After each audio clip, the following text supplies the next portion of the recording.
نحمدہ ونصلی علی رسولہ الکریم اما بعد فاعوذ باللہ من الشیطان الرجیم بسم اللہ الرحمن الرحیم رب اشرح لی صدری ویسر لی امری واحلل عقدۃ من لسانی یفقہوا قولی رب یسر ولا تعسر وتمم بالخیر الیہ یرد علم الساعہ وما تخرج من ثمرات من اکمامها وما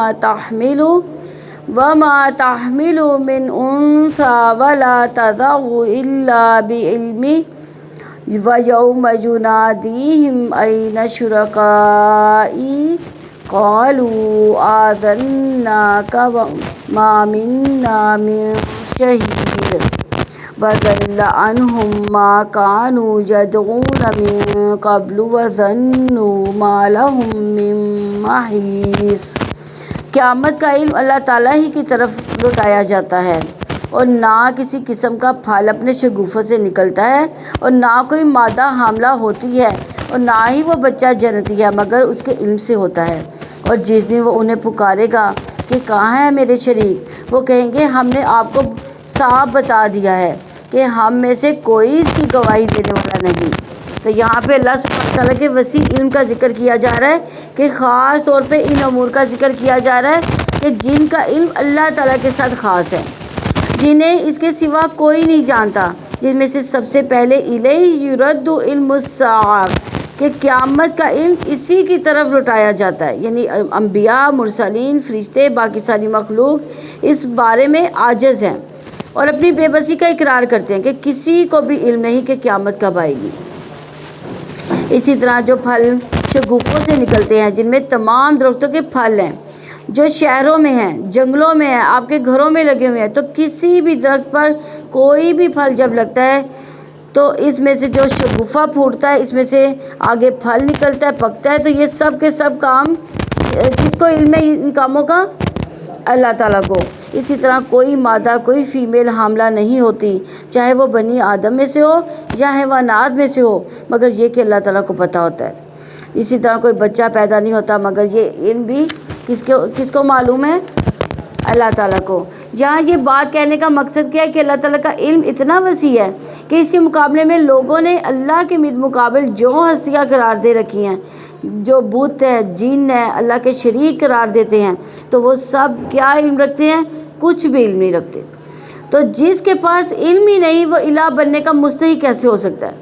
قیامت کے دن اللہ سبحانہ تعالیٰ ان کے اس جھوٹ کو ظاہر کرنے کے لیے پکارے گا اور فرمائے گا این شرکائی، کہاں ہیں میرے وہ شریک جن کو تم میرا شریک سمجھتے تھے، ان کی عبادت کرتے تھے، ان کی وجہ سے تم اہل ایمان سے جھگڑے کیا کرتے تھے، رسولوں کو جھٹلاتے تھے، ان سے دعوت رکھتے تھے، تو وہ کیا کہیں گے؟ وہ اس وقت ان سب کا انکار کر دیں گے، اور وہ کہیں گے کہ ہم آپ سے کہہ چکے کہ ہم میں سے آج کوئی بھی اس بات کی گواہی نہیں دیتا کہ کوئی بھی اللہ کے سوا معبود ہو سکتا ہے۔ لیکن دنیا میں انسان اس قدر غافل ہے، اس قدر بے خبر ہے کہ وہ اس بات کو سمجھتا ہی نہیں ہے، اور وہاں چونکہ انہیں یہ یقین ہو جائے گا کہ اب اللہ سے بچانے والا کوئی نہیں، کہیں سے کوئی مدد نہیں ملے گی، کوئی جائے پناہ نہیں ہوگی، تو اس وجہ سے وہ سب کے سب جن کو وہ اپنا کچھ سمجھتے تھے وہ ان سے گم ہو جائیں گے، اور وہ یقین کر لیں گے کہ اب بچ نہیں سکتے۔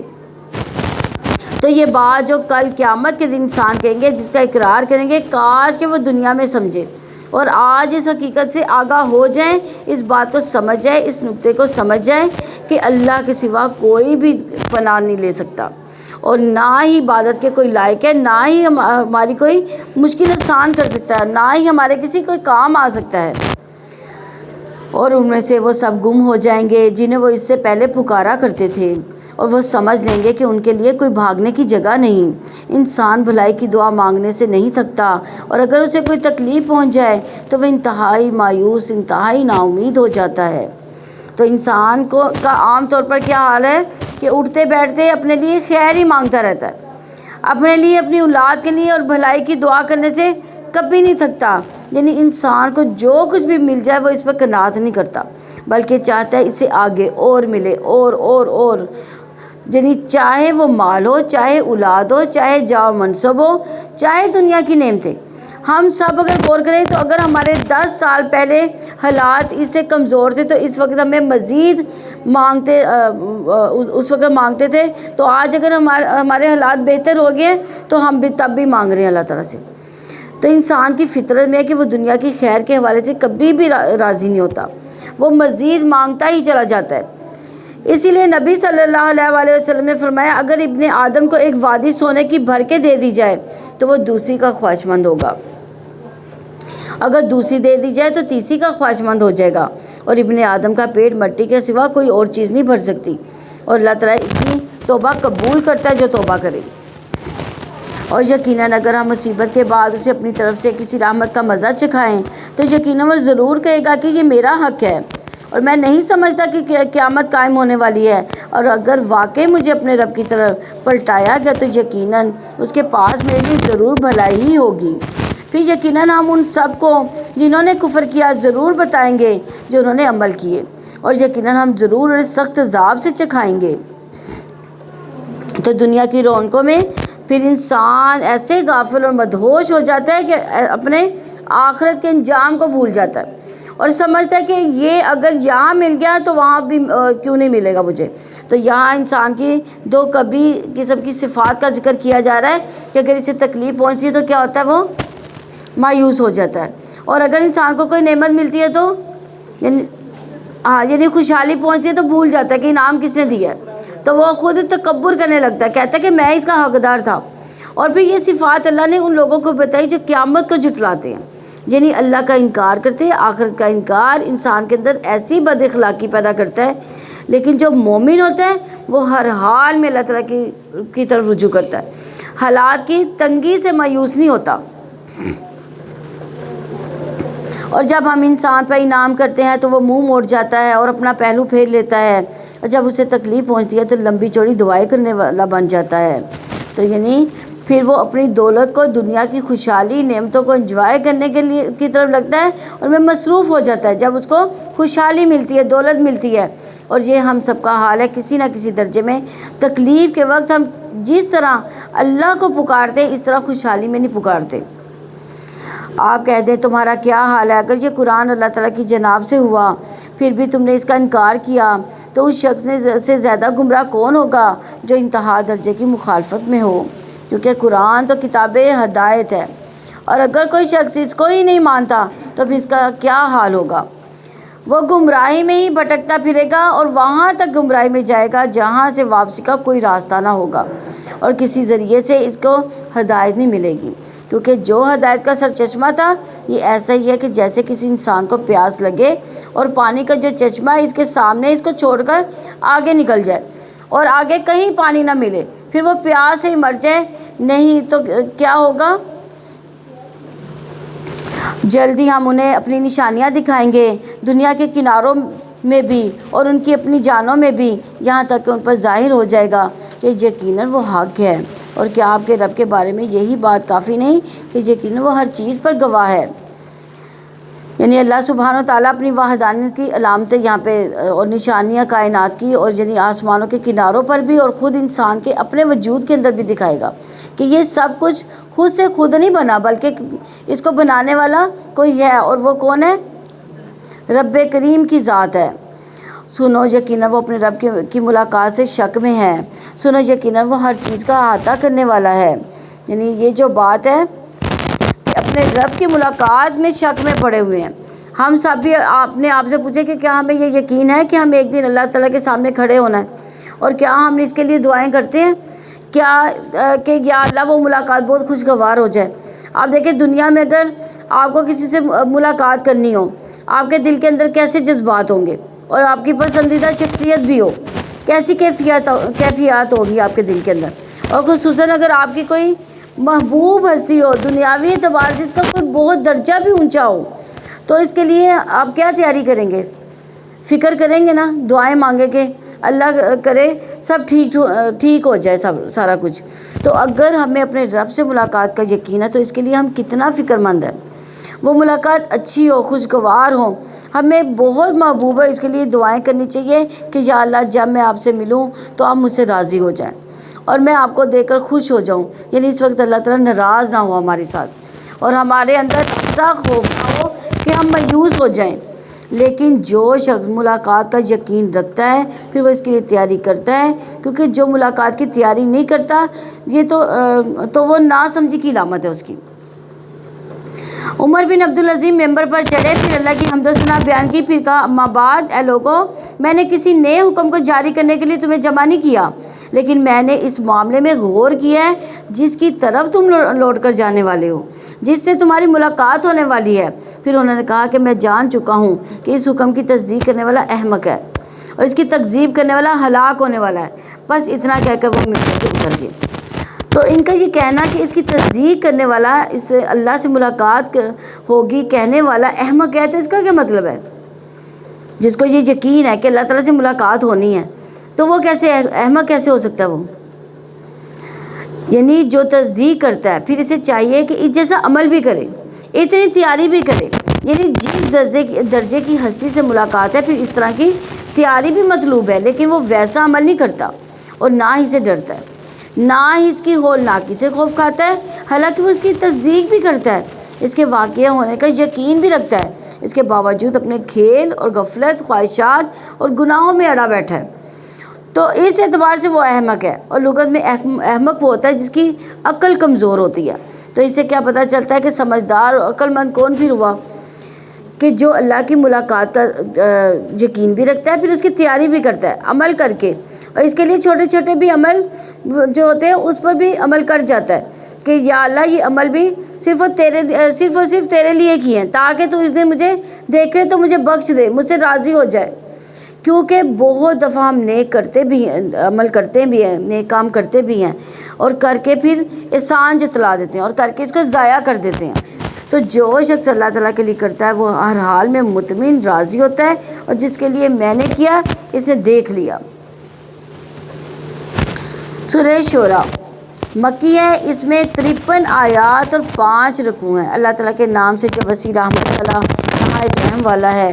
حامیم عین سین قاف۔ اسی طرح اللہ تعالیٰ وحی کرتا ہے آپ کی طرف اور اس کی طرف جو آپ سے پہلے تھے۔ اللہ تعالیٰ سب پر غالب کمال حکمت والا ہے، اسی کا ہے جو آسمانوں میں ہے، جو زمین میں ہے، اور وہ بے حد بلند بڑی عظمت والا ہے۔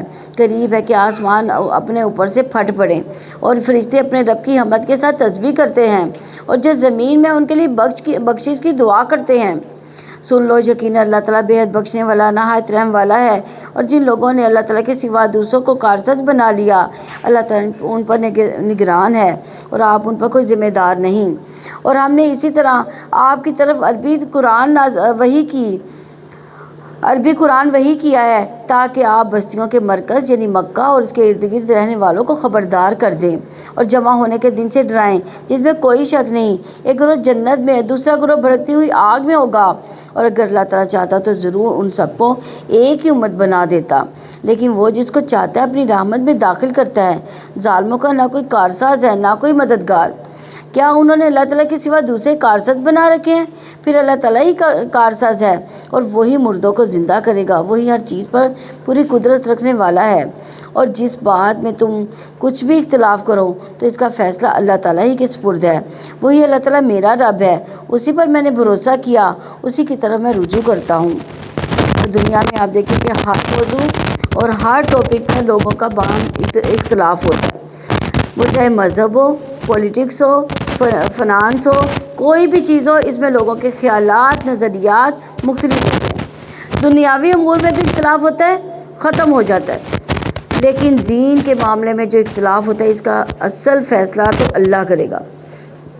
اس لیے ہمیشہ انسان کے اندر یہ حرص ہونی چاہیے کہ میں صحیح دلیل کو اپنا لوں، کسی بھی قسم کی انا پرستی کا شکار نہ ہوں، کسی طرح کی اپنی خواہش نفس کا شکار نہ ہوں، کیونکہ یہ بات میری مرضی کے خلاف ہو جاتی ہے۔ اس لیے اس کو چھوڑ کر کوئی اور راستہ نکالوں، اصل فیصلہ اللہ کرے گا، اور صحیح کیا تھا اور کیا غلط تھا یہ اللہ تعالیٰ ہی کو پتہ ہے۔ وہ آسمان و زمین کا پیدا کرنے والا ہے، اس نے تمہارے لیے خود تمہیں میں سے جوڑا جوڑا بنایا، جانوروں میں سے بھی جوڑا جوڑا بنایا، وہ تمہیں اس میں پھیلاتا ہے، اس کی مثل کوئی چیز نہیں، اور وہ سب کچھ سننے والا، سب کچھ دیکھنے والا ہے۔ یعنی جب ہم یہ کہتے ہیں کہ جیسی کوئی چیز ہی نہیں، تو پھر اللہ سبحانہ تعالیٰ کو مخلوق پر قیاس نہیں کرنا چاہیے، اللہ کے لیے ایسی مثالیں بیان نہیں کرنی چاہیے جو مخلوق کے لیے ہوتی ہیں، کیونکہ اللہ تعالیٰ مخلوق میں سے چاہے وہ انسانوں، جنوں، فرشتوں، شجر، حجر، کوئی بھی چیز ہو، ان میں سے کسی بھی چیز کی طرح اللہ تعالیٰ نہیں ہے۔ تو اس لیے اللہ سبحانہ تعالیٰ کا کوئی امیج اس طرح کا نہیں قائم کرنا چاہیے کہ جو کسی انسان یا کسی خود ساختہ چیز سے ملتا ہو۔ جب بھی کوئی ذہن میں آئے تو فوراً کہے کہ اللہ تعالیٰ ایسا نہیں، وہ اسے بہت بلند ہے، بہت عظیم ہے، بہت بہترین ہے، وہ میرے تصور میں نہیں آتا۔ لیس کمثلہ شیء، اس کا علم، اس کی طاقت، اس کی حیات، اس کی قدرت، اس کی عظمت، اس کی حکمت، ہر چیز انسانوں سے اور دنیا میں پائی جانے والی ہر چیز سے بالا تر ہے۔ آسمان و زمین کی کنجیاں اسی کے پاس ہے، وہ جس کا چاہتا ہے رزق کشادہ کرتا ہے، وہی تنگ بھی کرتا ہے، یقیناً وہ ہر چیز کو خوب جاننے والا ہے۔ یعنی سارے خزانوں کا مالک کون ہے؟ اللہ تعالیٰ۔ اور جس کو یہ یقین ہو تو وہ مانگتے ہوئے تھکتا نہیں ہے، کیونکہ دنیا میں جب کسی انسان کے بارے میں آپ کو پتہ چلتا ہے اس کے پاس بہت کچھ ہے، تو آپ کو اس سے ایک امید وابستہ ہو جاتی ہے کہ یہ مشکل میں میری مدد کرے گا، لیکن اصل میں تو ہر خزانے کا مالک کون ہے؟ اللہ تعالیٰ۔ وہ خزانے بھی جو بندوں کے پاس ہے، ان کا بھی اصل مالک اللہ ہے، بندے بھی تب دیتے ہیں جب اللہ کا اذن ہوتا ہے۔ ابو ذر غفاری رضی اللہ عنہ سے روایت ہے، نبی صلی اللہ علیہ وسلم اپنے رب تبارک تعالیٰ سے روایت کرتے ہیں کہ بے شک اللہ تعالیٰ فرماتا ہے، اس کو حدیث قدسی کہا جاتا ہے کہ اے میرے بندو، جب سب گمراہ ہو سوائے اس کے جسے میں ہدایت دوں، بس تم مجھ سے ہدایت مانگو، میں تمہیں ہدایت دوں گا۔ ہم ہدایت مانگتے ہیں اللہ تعالیٰ سے؟ کس وقت مانگتے ہیں؟ نماز میں 5 ٹائم ہم مانگتے ہیں، کیا کہتے ہیں؟ اہدنا الصراط المستقیم۔ تو اللہ تعالیٰ کہتے ہیں جو مجھ سے ہدایت مانگے گا میں اس کو ہدایت دوں گا۔ اے میرے بندو، جب تم سب بھوکے ہو سوائے اس کے جس کو میں کھلاؤں، تو تم مجھ سے کھانا مانگو، میں تمہیں کھلاؤں گا۔ اے میرے بندو، تم سب برہنہ ہو سوائے اس کے جسے میں لباس پہناؤں، تو تم مجھ سے لباس مانگو، میں تمہیں لباس پہناؤں گا۔ اے میرے بندو، تم سب دن رات گناہ کرتے ہو اور میں سارے گناہ کو بخشتا ہوں، تو تم مجھ سے بخشش مانگو، میں تمہیں بخش دوں گا۔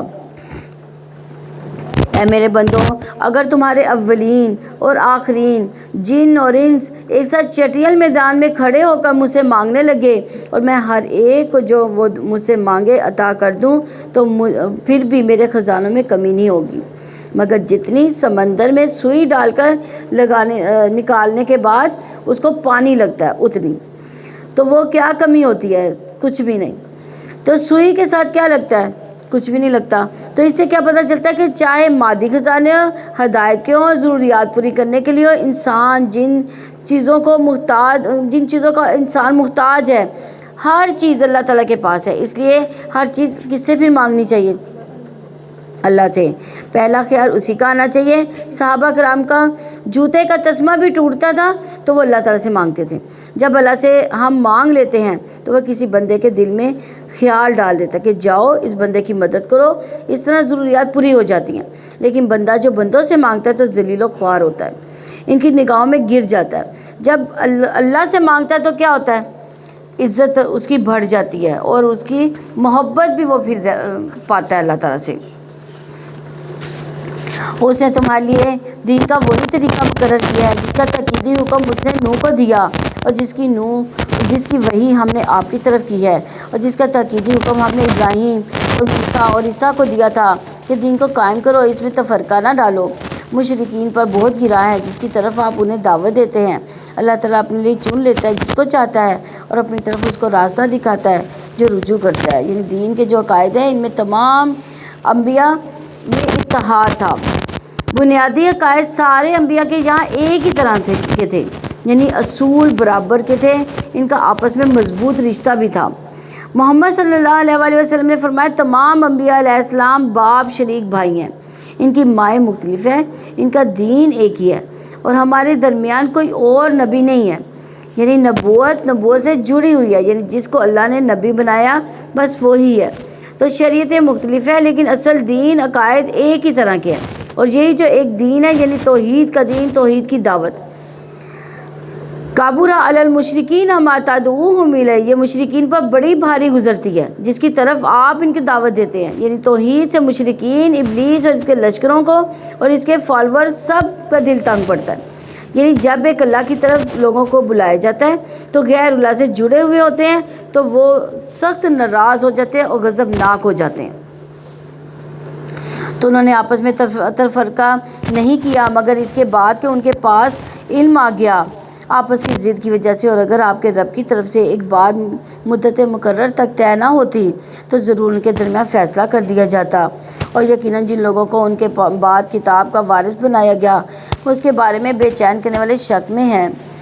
تو تفرقہ بازی کی اصل وجہ دنیا ہی ہے کہ دنیا کی سرداری طلب کرنے کے لیے لوگ رسا کشی کرتے ہیں، ایک دوسرے سے سرکشی کرتے ہیں اور پھر تفرقہ بازی کرتے ہیں، ظلم کرتے ہیں، دنیا میں اپنا نام بنانا چاہتے ہیں۔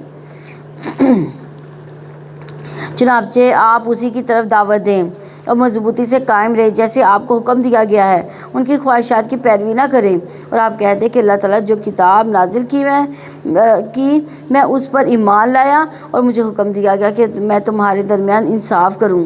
اللہ تعالیٰ ہمارا رب بھی ہے، تمہارا رب بھی ہے، ہمارے لیے ہمارے اعمال، تمہارے لیے تمہارے اعمال، ہمارے اور تمہارے درمیان کوئی جھگڑا نہیں۔ اللہ تعالیٰ ہمیں آپس میں جمع کرے گا، اسی کی طرف سب کو پلٹنا ہے۔ تو ہم اہم بات یہاں پہ بتا دی گئی کہ انسان ایمان لانے کے بعد اس پر قائم رہے، ڈٹ جائے، مشکلات سے گھبرائے نہ۔ سفیان ثقفی سے مروی ہے کہ ایک شخص نے عرض کیا کہ کیا یا رسول اللہ مجھے اسلام کے حوالے سے کوئی ایسی بات بتا دیجئے کہ آپ کے بعد پھر کسی اور سے مجھے پوچھنے کی ضرورت نہ پڑے، یعنی نبی صلی اللہ علیہ وسلم کے بعد مجھے کسی اور سے نہ پوچھنا پڑے۔ آپ نے فرمایا پہلے اقرار کرو کہ میں اللہ پر ایمان لایا، پھر اس پر ہمیشہ ثابت قدم رہو۔ اس نے عرض کیا کہ میں کس چیز سے بچوں؟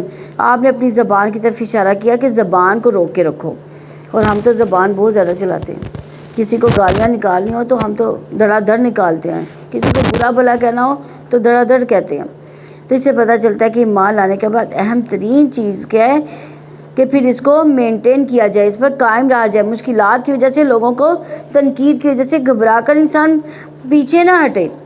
ویسے بھی استقامت، ثابت قدمی نبھانا بہت اعلیٰ اخلاق میں سے ہے، اسی لیے رسول اللہ صلی اللہ علیہ وسلم نے فرمایا کہ ثابت قدم رہو اور اپنا اخلاق اچھا کرو۔ یعنی یہ دو چیزیں انسان کو فائدہ دیتی ہیں۔ نیکی کے کام کا ارادہ کیا، پھر اس کو کر گزرو۔ یہ نہیں ہوتا کہ آپ نیکی کرنے چلیں اور آپ کے راستے میں کوئی مشکل ہی نہ آئے۔ آزمائش تو ضرور آئے گی، کسی نہ کسی طرف سے امتحان ضرور آئے گا، اور یہ امتحان آتا کیوں ہے؟ یہ اصل میں دیکھنے کے لیے آتا ہے کہ اس بات کو کہ آپ کتنے سچے ہیں اپنے نیکی کے کام میں، کیا آپ واقعی اللہ سبحانہ تعالیٰ کے لیے کر رہے ہیں یا پھر آپ دکھاوے کے لیے کر رہے ہیں، یا لوگوں کی نظر میں آنے کے لیے کر رہے ہیں، یا اپنی شان کو بڑھانے کے لیے کر رہے ہیں۔ کیونکہ جو شخص اللہ تعالیٰ کے لیے کام کرتا ہے اس کی راہ میں کوئی چیز حائل نہیں ہوتی، وہ چلتا چلا جاتا ہے، اس کے راستے میں مرتے دم تک وہ قائم رہتا ہے۔ اور جو دنیا کی کسی مفاد کے کام کے لیے کرتا ہے تو جب وہ دیکھتا ہے کہ مجھے کوئی مفاد حاصل نہیں ہو رہا تو انسان پھر اس کام کو چھوڑ دیتا ہے۔ جیسے دنیا میں آپ کوئی بزنس کرتے ہیں، وہ کامیاب نہیں ہوتا تو آپ اسے کیا کرتے ہیں؟ چھوڑ دیتے ہیں، شروع میں ہی ختم کر دیتے۔ تو ایسے ہی یہ کچھ لوگ دین کا کام اس لیے لیتے ہیں کہ وہ بظاہر یہ دکھاتے ہیں کہ سب اللہ تعالیٰ کے لیے کریں، لیکن مطلوب کچھ اور ہوتا ہے کہ جب وہ مطلب پورا نہیں ہوتا تو اس کام کو ہی وہ چھوڑ دیتے ہیں۔ اور جو لوگ اللہ تعالیٰ کے بارے میں آپس میں جھگڑا کرتے ہیں، بعد اس کو تسلیم کر لیا گیا، ان کی دلیل ان کے رب کے نزدیک باطل ہے، ان پر غضب ہے، ان کے لیے بہت سخت عذاب ہے۔ اللہ تعالیٰ وہ ہے جس نے حق کے ساتھ کتاب اور میزان نازل کیا، اور تمہیں کیا خبر شاید وہ قیامت قریب ہی ہو۔ یعنی یہاں پر کتاب، میزان، قیامت، ان تین چیزوں کا ذکر کیا گیا کیونکہ قیامت بدلے کا دن ہے، حساب کا دن ہے۔ تو اس سے پہلے انسان کو میزان یعنی انصاف سے کام لینا چاہیے، اور اس کے لیے انسان کو کتاب کا سہارا بھی لینا چاہیے، اس کتاب کو پڑھنا چاہیے تاکہ وہ اس کے سیدھے راستے پر قائم رہ سکے۔ تو مراد اس سے یہ کہ یہ سب کچھ اللہ تعالیٰ نے اس لیے بھیجا، کتاب، میزان اور یہ آخرت کا کانسیپٹ، تاکہ انسان کے اعمال درست ہوں، اس کا محاسبہ بھی کیا جا سکے۔ اسے وہی لوگ جلدی مانگتے ہیں جو اس پر ایمان نہیں رکھتے، اور جو لوگ ایمان لائے وہ اس سے ڈرنے والے ہیں، وہ جانتے ہیں کہ یقیناً وہ حق ہے۔ کس کو لوگ جلدی مانگتے ہیں؟ قیامت کو۔ تو اللہ تعالیٰ کہتے ہیں سن لو، یقیناً جو لوگ قیامت کے بارے میں آپس میں جھگڑتے ہیں یقیناً وہ دور کی گمراہی میں ہے۔ تو مومن کا جو موت سے ڈر ہوتا ہے وہ مختلف ہوتا ہے۔ وہ کس بات سے ڈرتا ہے کہ ابھی میں نے کچھ کیا ہی نہیں ہے، پتہ نہیں میرے ساتھ کیا ہوگا، کیونکہ تھوڑی سی بھی عقل رکھنے والا انسان قیامت کو ماننے میں کوئی دیر نہیں لگاتا۔ بالکل لوجیکلی سی بات ہے کہ اس دنیا میں انسان کے اعمال کا بدلہ مل ہی نہیں سکتا، چاہے اچھے کرے یا برے کرے۔ جیسا کہ ایک شخص ہے، ایک کتاب لکھتا ہے، وہ اس کتاب کو 20,000 میں سیل کرتا ہے، لیکن اس سے جو لوگ پڑھتے ہیں فائدہ اٹھاتے ہیں اور اس کو آگے 20,000 ہر کوئی بھیج دیتا ہے، تو اس کو تو اتنا نہ ملا جس نے لکھی۔ اسی طرح دوسری مثال اگر یہ دیکھی جائے تو ایک شخص 20 لوگوں کا قتل کرتا ہے، تو اس کا بدلہ دنیا میں تو نہیں مل سکتا۔ کوئی اس کو یعنی بدلے کے طور پر اس کو قتل کرے گا تو ایک دفعہ ہی قتل کرے گا نا، ایک دفعہ ہی قتل ہو سکتا ہے، 20 دفعہ تو وہ انسان قتل ہونے سے رہا۔ تو اس لیے اس سارے اعمال کا جو فیصلہ ہے وہ آخرت میں ہی بہتر ہو سکتا ہے، یعنی وہ انسان 20 دفعہ پھر قتل ہو سکتا ہے آخرت میں۔ جیسے کہ سورہ دہر میں آتا ہے یوفون بالنذر ویخافون یوما کان شرہ مستطیرا، جو اپنی نظر پورے کرتے ہیں اس دن سے ڈرتے ہیں جس کی مصیبت بہت زیادہ پھیلی ہوئی ہے۔ پھر فرمایا وَيُطْعِمُونَ الطَّعَامَ عَلَىٰ حُبِّهِ مِسْكِينًا وَيَتِيمًا وَأَسِيرًا، اور وہ کھانا کھلاتے ہیں اس کی محبت میں مسکین، یتیم، قیدی کو، اور کہتے ہیں کہ ہم تمہیں صرف اللہ کے چہرے کی خاطر کھلا رہے ہیں، تم سے کوئی بدلہ نہیں چاہتے اور نہ شکریہ۔ یقیناً ہم اپنے رب سے اس دن سے ڈرتے ہیں جو بہت منہ بنانے والا، سخت تیوری چڑھانے والا دن ہے، یعنی بہت ہی سخت دن ہے، کیونکہ جو مومن ہوتا ہے وہ آخرت کے قائم ہونے سے، حساب کتاب سے ڈرتا ہے، اور جو آج ڈر گیا کل امن میں رہے گا انشاءاللہ۔ اللہ عز و جل نے فرمایا میری عزت کی قسم، مجھے اور میرے بندے پر دو امن اور دو خوف جمع کرنا نہیں کرتا میں۔ اگر میرا بندہ دنیا میں مجھ سے امن میں رہا تو اس دن خوف میں مبتلا ہو جائے گا، اور جس دن میرے بندوں کو جمع کروں گا اور اگر وہ دنیا میں مجھ سے ڈر گیا تو لوگوں کے جمع کرنے کے دن میں اسے امن عطا کر دوں گا۔ یعنی ہم سب کے اندر ایمان کا تقاضا یہ ہے کہ امید کے ساتھ ساتھ خوف بھی ہو، اور ہم سب کو قیامت کے دن کی رسوائی سے بچنے کی دعائیں بھی کرنی چاہیے، جیسے اللہم لا تخزنی یوم القیامہ، اللہ مجھے قیامت کے دن کی رسوائی سے بچانا۔ دنیا میں بھی انسان کو اپنی رسوائی کا بہت ڈر ہوتا ہے، لیکن دنیا میں انسان کے جاننے والے چند محدود ہی لوگ ہوتے ہیں، کوئی رسوائی بے عزتی ہوئی بھی تو چند لوگوں میں ہوتی ہے، لیکن اس دن کی رسوائی تو پورے انسانوں کے سامنے ہوگی۔ اسی طرح قیامت کے دن کی تنگی سے بھی بچنے کی دعا کرنی چاہیے، اللہم انی اعوذ بک من ضیق الدنیا و ضیق یوم القیامہ، اے اللہ میں تیری پناہ مانگتی ہوں دنیا کی تنگی سے، قیامت کی تنگی سے۔ تو جن لوگوں کو جیسے تنگ جگہوں پر جانے کا ایک فوبیا سا ہوتا ہے کہ وہ تنگ جگہوں پہ نہیں جا سکتے، اگر وہاں بھی یہ دعا مانگی جائے تو ان کی گھبراہٹ جو ہے وہ اس وقت دور ہو سکتی ہے۔ اللہ تعالیٰ اپنے بندوں پر بہت مہربان ہے، وہ جسے چاہتا ہے رزق دیتا ہے، وہ بڑی قوت والا، سب پر غالب ہے، یعنی اللہ لطیف ہے۔ اللہ اپنے بندوں پر بہت مہربان ہے، لیکن مہربانیوں کے انداز کیا ہیں؟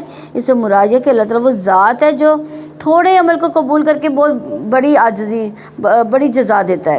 اسی طرح وہ جو ٹوٹے ہوئے دلوں کو جوڑتا ہے، مشکلوں کو آسان کر دیتا ہے، وہ جو اپنی نافرمانی کرنے والوں کو جلد سزا نہیں دیتا اور امید رکھنے والوں کو نا امید نہیں لوٹاتا، وہ ہستی جو اپنے ماننے والے کو خالی ہاتھ نہیں لوٹاتی، امید رکھنے والے کو مایوس نہیں کرتا، وہ جو غلطیوں کو معاف کرنے والا ہے، معاف کرنا پسند کرتا ہے، اللطیف وہ ہستی جو اس پر بھی رحم کرتا ہے جو خود اپنے آپ پر رحم نہیں کرتی، جو اپنا بھلا نہیں سمجھتا، اور جو وَهُوَ الْقَوِيُّ الْعَزِيزُ وہ قوت والا ہے، غلبے والا ہے، یعنی اللہ سبحانہ تعالیٰ قوی بھی ہے، العزیز ہونے کے باوجود لطیف بھی ہے، یعنی جس کے اندر عموماً قوت ہوتی ہے، غلبہ ہوتا ہے اور زیادہ مہربان نہیں ہوتا، اس کے اندر سختی آ جاتی ہے، کیونکہ وہ اپنی اتھارٹی کو ایگزیکیوٹ کرنا چاہتا ہے، لیکن اللہ سبحانہ تعالیٰ بندوں پر انتہائی مہربان ہے اور ہر چیز کو قوت رکھتا ہے وہ۔ جو کوئی آخرت کی کھیتی کا ارادہ رکھتا ہے ہم اس کے لیے اس کی کھیتی میں اضافہ کریں گے، اور جو کوئی دنیا کی کھیتی کا ارادہ رکھتا ہے ہم اسے اس میں سے کچھ دے دیں گے، اور آخرت میں اس کے لیے کوئی حصہ نہیں۔ یعنی جو آخرت کی کھیتی سے مراد کیا ہے؟ ہاں، یعنی آخرت کا بدلہ، آخرت کا صلہ جو چاہتا ہے، اپنے سارے نیک اعمال کا بدلہ اور جزا دنیا میں جو مانگتا ہے تو اس کے لیے آخرت میں بھی کوئی حصہ نہیں ہے۔ نہیں، جو ہم نے دنیا کے لیے کام کیے تو دنیا میں مل جائے گا، پھر آخرت میں نہیں ملے گا۔ کیا ان کے کچھ شریک ہیں جنہوں نے دین کا وہ طریقہ ان کے لیے مقرر کیا جس کی اللہ تعالیٰ نے اجازت نہیں دی؟ اگر فیصلے کی بات نہ ہوتی تو ان کے درمیان ضرور فیصلہ کر دیا جاتا، اور یقیناً ظالموں کے لیے دردناک عذاب ہے۔ آپ ظالموں کو دیکھیں گے کہ وہ اس سے ڈرنے والے ہوں گے جو انہوں نے کمایا، حالانکہ وہ عذاب ان پر واقع ہونے والا ہے۔ اور جو لوگ ایمان لائے جنہوں نے نیکیاں کی ہیں وہ جنت کے باغوں میں ہوں گے، ان کے لیے ان کے رب کے پاس وہ سب کچھ ہوگا جو وہ چاہیں گے، یہی بڑا فضل ہے۔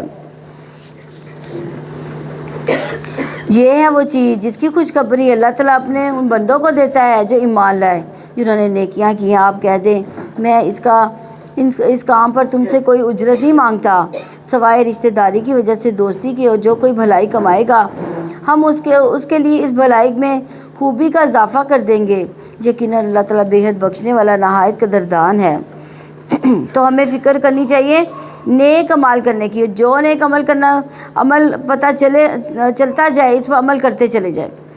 یہاں پر جو یہ بات کہی گئی ہے کہ میں تم سے اس کام پر کوئی اجر نہیں مانگتا بلکہ قرابت کی محبت ضرور چاہتا ہوں، اس کا مطلب یہ ہے کہ نبی صلی اللہ علیہ وسلم کی قریش کے ہر قبیلے کے ساتھ کوئی نہ کوئی رشتہ داری تھی، تو ان کے ہاں صلہ رحمی کا کنسیپٹ بہت تھا۔ وہ اپنے کنبے قبیلے والوں کو بہت خیال رکھتے تھے۔ نبی صلی اللہ علیہ وسلم ان کو سمجھا رہے ہیں کہ اگر تم ویسے مجھ سے اتفاق نہیں کرتے تو کم از کم اپنے رشتہ داری کا ہی لحاظ رکھو، مجھے تکلیف نہ دو، پریشان نہ کرو۔ یا لوگ کہتے ہیں کہ اس شخص نے اللہ تعالیٰ پر جھوٹ کر رکھا ہے، تو اگر اللہ تعالیٰ چاہے تو اس کے دل پر مہر کر دے۔ اللہ تعالیٰ باطل کو مٹاتا ہے، حق کو اپنے کلمات سے حق ثابت کر دیتا ہے۔ یقیناً وہ سینوں کے رازوں کو خوب جاننے والا ہے، اور وہی ہے جو اپنے بندوں سے توبہ قبول کرتا ہے، برائیوں سے درگزر کرتا ہے، اور جو کچھ تم کرتے ہو وہ سب جانتا ہے۔ تو یہاں اللہ سبحانہ تعالیٰ کی ایک اور خوبصورت صفت بیان کی گئی کہ وہ اپنے بندوں پر نرمی اور مہربانی کرنے والا ہے، ان کی غلطیوں کو معاف کر دیتا ہے۔ وَاللَّهُ يَعِدُكُم مَّغْفِرَةً مِّنْهُ وَفَضْلًا، اور اللہ اپنی طرف سے بڑی بخشش بھی دیتا ہے اور فضل کا وعدہ بھی کرتا ہے۔ وَاللَّهُ وَاسِعٌ عَلِيمٌ، اور اللہ وسعت والا اور سب کچھ جاننے والا ہے۔ اللہ اپنے بندوں کی توبہ سے خوش ہوتا ہے، بار بار گناہوں کے باوجود اللہ تعالیٰ معاف کر دیتا ہے، پھر یہاں تک کہ اللہ تعالیٰ برائیوں سے درگزر کر کے ان کو نیکیوں میں بدل دیتا ہے۔ اتنا مہربان اور کون ہوگا؟ اور اس سلسلے میں ایک بڑی خوبصورت روایت ملتی ہے۔ ابو طویل رضی اللہ عنہ کہتے ہیں کہ وہ نبی صلی اللہ علیہ وسلم کے پاس آئے اور کہا کہ ایسے آدمی کے بارے میں آپ کا کیا خیال ہے جسے سارے گناہوں کا ارتکاب کیا ہو، کوئی گناہ چھوڑا ہی نہ ہو، اس سلسلے میں اس نے اپنی چھوٹی بڑی ہر خواہش پوری کر لی ہو، کیا اس کے لیے بھی کوئی توبہ ہے؟ آپ صلی اللہ علیہ وسلم نے کیا فرمایا ہوگا؟ آپ صلی اللہ علیہ وسلم نے فرمایا کہ تم مسلمان ہو گئے ہو۔ اس نے کہا اشہد اللہ الہ الا اللہ و اشہد ان محمد رسول اللہ۔ آپ صلی اللہ علیہ وسلم نے فرمایا تم عمل صالح کرتے رہو، برائیوں کو چھوڑ دو، اللہ تمہارے سارے گناہوں کو نیکیوں میں بدل دے گا۔ یعنی جتنے بھی پچھلے گناہ ہیں تمام کی تمام نیکیوں میں بدل جائے گی اگر آئندہ نہیں کرے گا تو۔ یعنی اسلام سے پہلے تم نے جو گناہ کیے تھے وہ بھی نیکیاں بن جائیں گی۔ اس نے کہا میرے سارے دھوکے اور بدکاریاں بھی پشیمان تھا، یہی ندامت ہوتی ہے، اور اس بات کو ایکسیپٹ کرنا کہ میں غلط کر رہا تھا۔ آپ نے فرمایا ہاں۔ پھر اس شخص نے اللہ اکبر کہا اور جب تک وہ نظروں سے اوجھل نہ ہو گیا مسلسل تکبیر پڑھتا رہا کہ اللہ اکبر اللہ اکبر، اللہ بہت بڑا ہے، اللہ بہت بڑا ہے۔ تو بات یہ ہے کہ اللہ یہ دیکھتا ہے کہ آپ کی توبہ سچی کتنی ہے اور آپ اپنے گناہ پر شرمندہ کتنے ہیں، کیونکہ دو طرح کی توبہ ہوتی ہے، ایک سچے لوگوں کی توبہ اور ایک جھوٹے لوگوں کی۔ سچی توبہ کیا ہوتی ہے کہ انسان پہ ان گناہوں سے نفرت کرتا ہے، ان کی طرف پلٹ کر نہیں جانا چاہتا۔ اور جھوٹی توبہ کیا ہے کہ جب کوئی کہے کہ توبہ کر لو تو انسان سی زبان ہلا دے کہ کہے کہ ہاں میری تو توبہ ہے، تو اگلے ہی پار پھر وہ دوبارہ وہ غلطی دہرا دے۔ تو ادھر سے توبہ کرے, ادھر سے جھوٹ بولے, ادھر سے توبہ کرے, ادھر سے غیبت کرے, یہ جھوٹے لوگوں کی توبہ ہے. تو اس لیے کبھی دھوکہ نہ کھائیں کہ جھوٹی توبہ سے وہ نہیں ملے گا جو اس شخص کو سچی توبہ سے خوشخبری ملی ہے. اور ان لوگوں کی دعا قبول کرتا ہے جو ایمان لائے, جنہوں نے نیکیاں کی ہیں, اور انہیں اپنے فضل سے اور زیادہ دیتا ہے. کافروں کے لیے بہت سخت عذاب ہے. تو دعاؤں کی قبولیت کے لیے نیک عمل ضروری ہے. اسی لیے آپ دیکھیں کہ جتنے بھی نیک کام ہیں, جیسے فرائض کی ادائیگی, مثلا فرض نماز ہے, اس کے بعد دعا کریں, 10 بار سبحان اللہ کہیں, 10 بار الحمدللہ, 10 بار اللہ اکبر کہہ کر جو دعائیں مانگی جائیں گی وہ قبول ہوں گی. تو آپ نے نماز کا فرض ادا کیا اور ساتھ تسبیح بھی پڑھ لی, تو آپ کی دعا قبول ہوئی. قرآن مجید پڑھنے کے بعد دعا قبول ہوتی ہے. صدقہ خیرات کرنے کے بعد بھی دعا قبول ہوتی ہے. اور جہاں بھی آپ دیکھیں کہ جو لوگ ایمان لائے, نیک عمل کریں, تو اللہ ان کی دعا قبول کرتا ہے. تو اس میں وہ واقعہ بھی یاد کریں جو بنی اسرائیل کے 3 لوگ تھے اور ایک غار میں پھنس گئے تھے. تو کیا کیا تھا انہوں نے؟ اپنے نیک اعمال کو یاد کیا تھا, نیک اعمال کے وسیلے سے اللہ تعالیٰ سے مانگا تھا. تو پھر کیا ہوا تھا؟ اللہ تعالیٰ نے ان کی دعا قبول کی, اور وہ پتھر جو تھا وہ سرک گیا, چٹان گر گئی اور وہ باہر نکل آئے. اس لیے یہ اصول یاد رکھنے کا ہے کہ جب کبھی کوئی دعا, کوئی بات پوری نہ ہو تو کثرت سے پھر کیا کریں؟ استغفار کریں, درود شریف پڑھیں, دعائیں کرتے رہیں. اللہ تعالیٰ ضرور سننے والا ہے.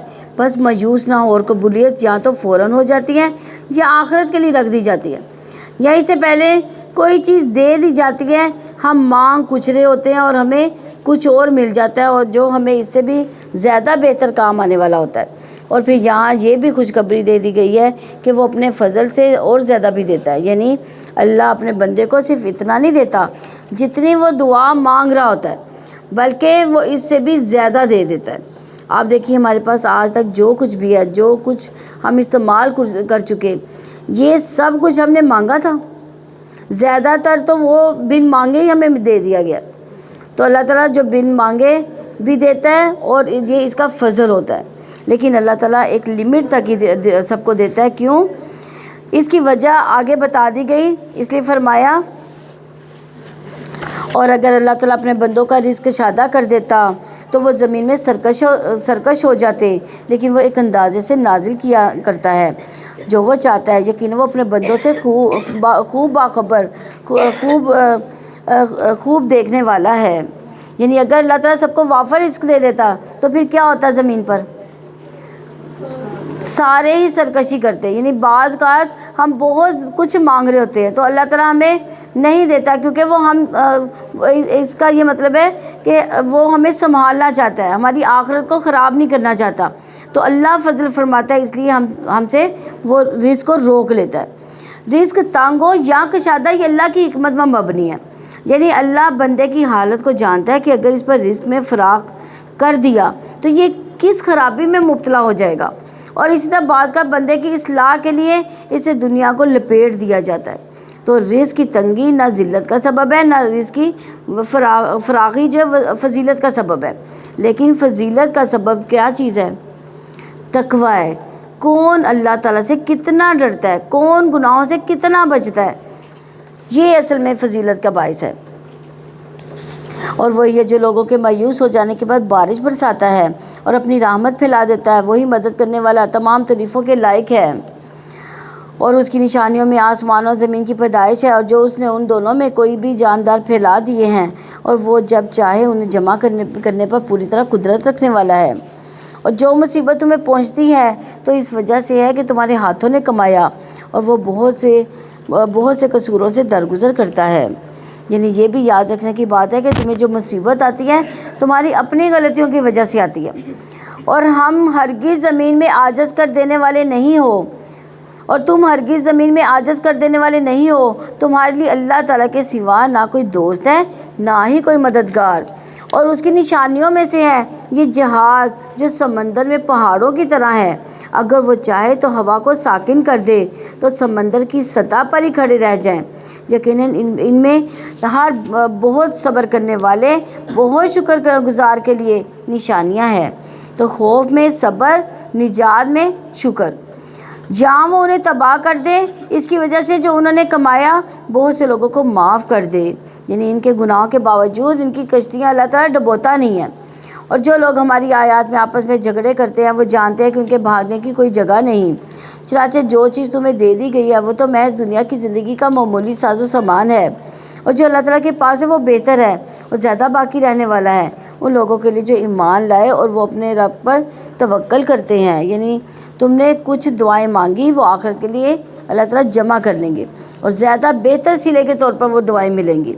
اور جو بڑے بڑے گناہوں اور بے حیائی کے کاموں سے بچتے ہیں اور جب بھی غصے ہوتے ہیں تو وہ درگزر کرتے ہیں، یعنی غصہ آئے تو کیا کرتے ہیں؟ معاف کر دیتے ہیں۔ تو گناہ کیا ہوتا ہے؟ یہاں گناہ اور فواحش اور غضب کی بات کی گئی، اور بڑے گناہ۔ رسول اللہ صلی اللہ علیہ وسلم نے فرمایا کہ گناہ وہ ہے جو تمہارے دل میں کھٹکے اور تم لوگوں کا اس پر مطلع ہونا پسند نہ کرو، یعنی ان کو اگر اطلاع مل جائے اس گناہ کی تو آپ لوگوں کو پسند نہ آئے، یعنی جو چیز تم لوگوں سے چھپانے لگ جاؤ۔ اور پھر بڑے گناہ کی یہاں بات کی گئی ہے، لیکن چھوٹے چھوٹے گناہ بھی اکٹھے ہو جائیں تو انسان کو ہلاک کر دیتے ہیں۔ انس رضی اللہ عنہ کہتے ہیں کہ تم ایسے عمل کرتے ہو جو تمہاری نظر میں بال سے زیادہ باریک ہے، تم ان کو حقیر سمجھتے ہو۔ اور ہم لوگ نبی صلی اللہ علیہ وسلم کے زمانے میں ان گناہوں کو ہلاک کر دینے والا سمجھتے تھے، چھوٹے چھوٹے گناہ ہوتے تھے اور ہم تو ان کو کچھ بھی نہیں سمجھتے کہ یہ تو چھوٹا گناہ ہے۔ تو اس لیے انسان کو ہر گناہ سے بچنے کی دعا بھی پڑھنی چاہیے، مثلاً فواحش کے لیے اور اس طرح کی جو دعائیں ہیں، اس میں ایک دعا ہے کہ اللہم الف بین قلوبنا واصلح ذات بیننا واہدنا سبل السلام ونجینا من الظلمات الی النور وجنبنا الفواحش ما ظہر منہا وما بطن وبارک لنا فی اسماعنا وابصارنا وقلوبنا وازواجنا وذریاتنا وتب علینا انک انت التواب الرحیم واجعلنا شاکرین ونعمتک مثنین بہا قابلیہا واتممہا علینا۔ اور پھر غصے کے وقت معاف کر دینا بہت بڑی خوبی ہے، یہ ہر شخص کے بس کی بات نہیں ہوتی۔ سب سے پہلی بات تو یہ کہ انسان کو ہر چھوٹی بڑی بات پر غصہ کرنا ہی نہیں چاہیے۔ ہمیں آتا ہے غصہ؟ کس کس کو آتا ہے غصہ؟ تو آپ یہ سوچ لیں کہ ہر چھوٹی بڑی بات پر غصہ نہیں کرنا چاہیے، کیونکہ ایسا کرنا اپنے آپ کو نقصان دینا ہے۔ ہم کسی کو نقصان نہیں دیتے، اپنا نقصان ہوتا ہے۔ جو شخص غصہ نہ کرے وہ اللہ سبحانہ تعالیٰ کے غضب سے بچ جاتا ہے، یعنی اس وقت قیامت کے دن جب اللہ تعالیٰ ہر انسان پہ ناراض ہو رہا ہوگا، ہر گناہ گار پہ ناراض ہو رہا ہوگا، تو اگر ہم دنیا میں کسی پر غصہ نہیں کرتے تو اللہ تعالیٰ کے اس غصے سے بچ جائیں گے۔ ایک شخص نے پوچھا کہ اللہ کے رسول مجھے اللہ کے غضب سے کون سی چیز بچا سکتی ہے کہ اللہ مجھ سے ناراض نہ ہو؟ آپ نے فرمایا کہ تم غصہ نہ کرو، تم دوسروں پر غصہ نہ کرو تو اللہ تعالیٰ تم پر غصہ نہیں کریں گے، کیونکہ غصہ سارے شر کو جمع کر دیتا ہے۔ تو ایک شخص نے عرض کیا اللہ کے رسول مجھے کوئی نصیحت کیجیے۔ آپ صلی اللہ علیہ وسلم نے فرمایا غصہ نہ کیا کرو۔ وہ شخص کہتا ہے کہ میں نے آپ کے فرمان پر غور کیا تو جان لیا غصہ ہر قسم کے شر کو جمع کرتا ہے، یعنی جب غصہ آتا ہے تو بدگمانی بھی ہوتی ہے، انسان دوسروں سے برا بھلا بھی اس کو کہتا ہے، ناراض ہوتا ہے، لڑائی ڈال دیتا ہے، جھگڑے فساد، بعض کا قتل و غارت تک بھی نوبت آ جاتی ہے غصے کی وجہ سے۔ تو یہ غصہ ہی جو ہے سارے فساد کی جڑ ہے، تو اس کو اگر ہم اپنی زندگیوں سے نکال دیں تو ہماری زندگیاں آسان ہو جائیں گی۔ اور جن لوگوں نے اپنے رب کا حکم مانا، نماز قائم کی، ان کا کام آپس میں مشورہ کرنا ہے، اور جو ہم نے ان کو رزق دیا اس میں سے جو وہ خرچ کرتے ہیں۔ تو یہاں پر مشورے کی اہمیت پتہ چلتی ہے کہ اللہ سبحانہ تعالیٰ اہل ایمان کی صفات میں سے ایک صفت یہ بتاتے ہیں کہ وہ باہم مشورہ کرتے ہیں آپس میں۔ مشورہ انسان کو بہتری کی طرف لے جاتا ہے۔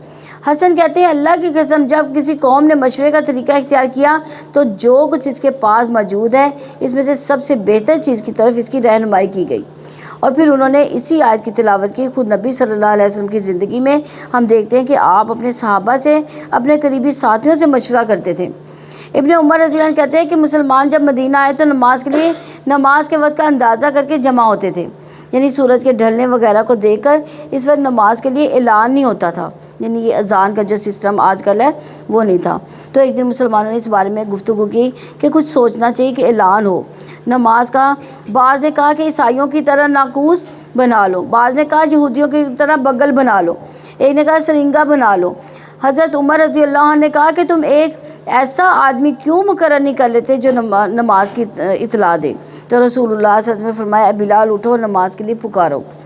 حالانکہ یہ ایک عبادت ہے، لیکن اس میں بھی نبی صلی اللہ علیہ وسلم نے ساتھیوں سے مشورہ کیا، اور اس میں ایک بہت بڑا فائدہ یہ ہوتا ہے کہ جو لوگ مشورے میں شریک ہوتے ہیں وہ اپنے آپ کو پھر اہم بھی سمجھتے ہیں کہ ہمیں امپورٹنس دی گئی ہے، اور یہ چیز ٹیم کو مضبوط بھی کرتی ہے۔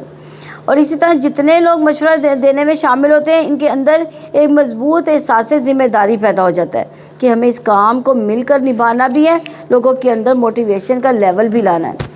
اور گروپ کے اندر جو تجربہ کار لوگ ہوتے ہیں ان کے مشورے سے کوئی بہتر فیصلہ ہو بھی جاتا ہے۔ پھر یہ ہے کہ باہمی موافقت بھی بڑھتی ہے، محبت بھی بڑھتی ہے، ایک دوسرے سے انڈرسٹینڈنگ بھی بڑھتی ہے، ایک دوسرے کا نقطہ نظر بھی پتہ چلتا ہے۔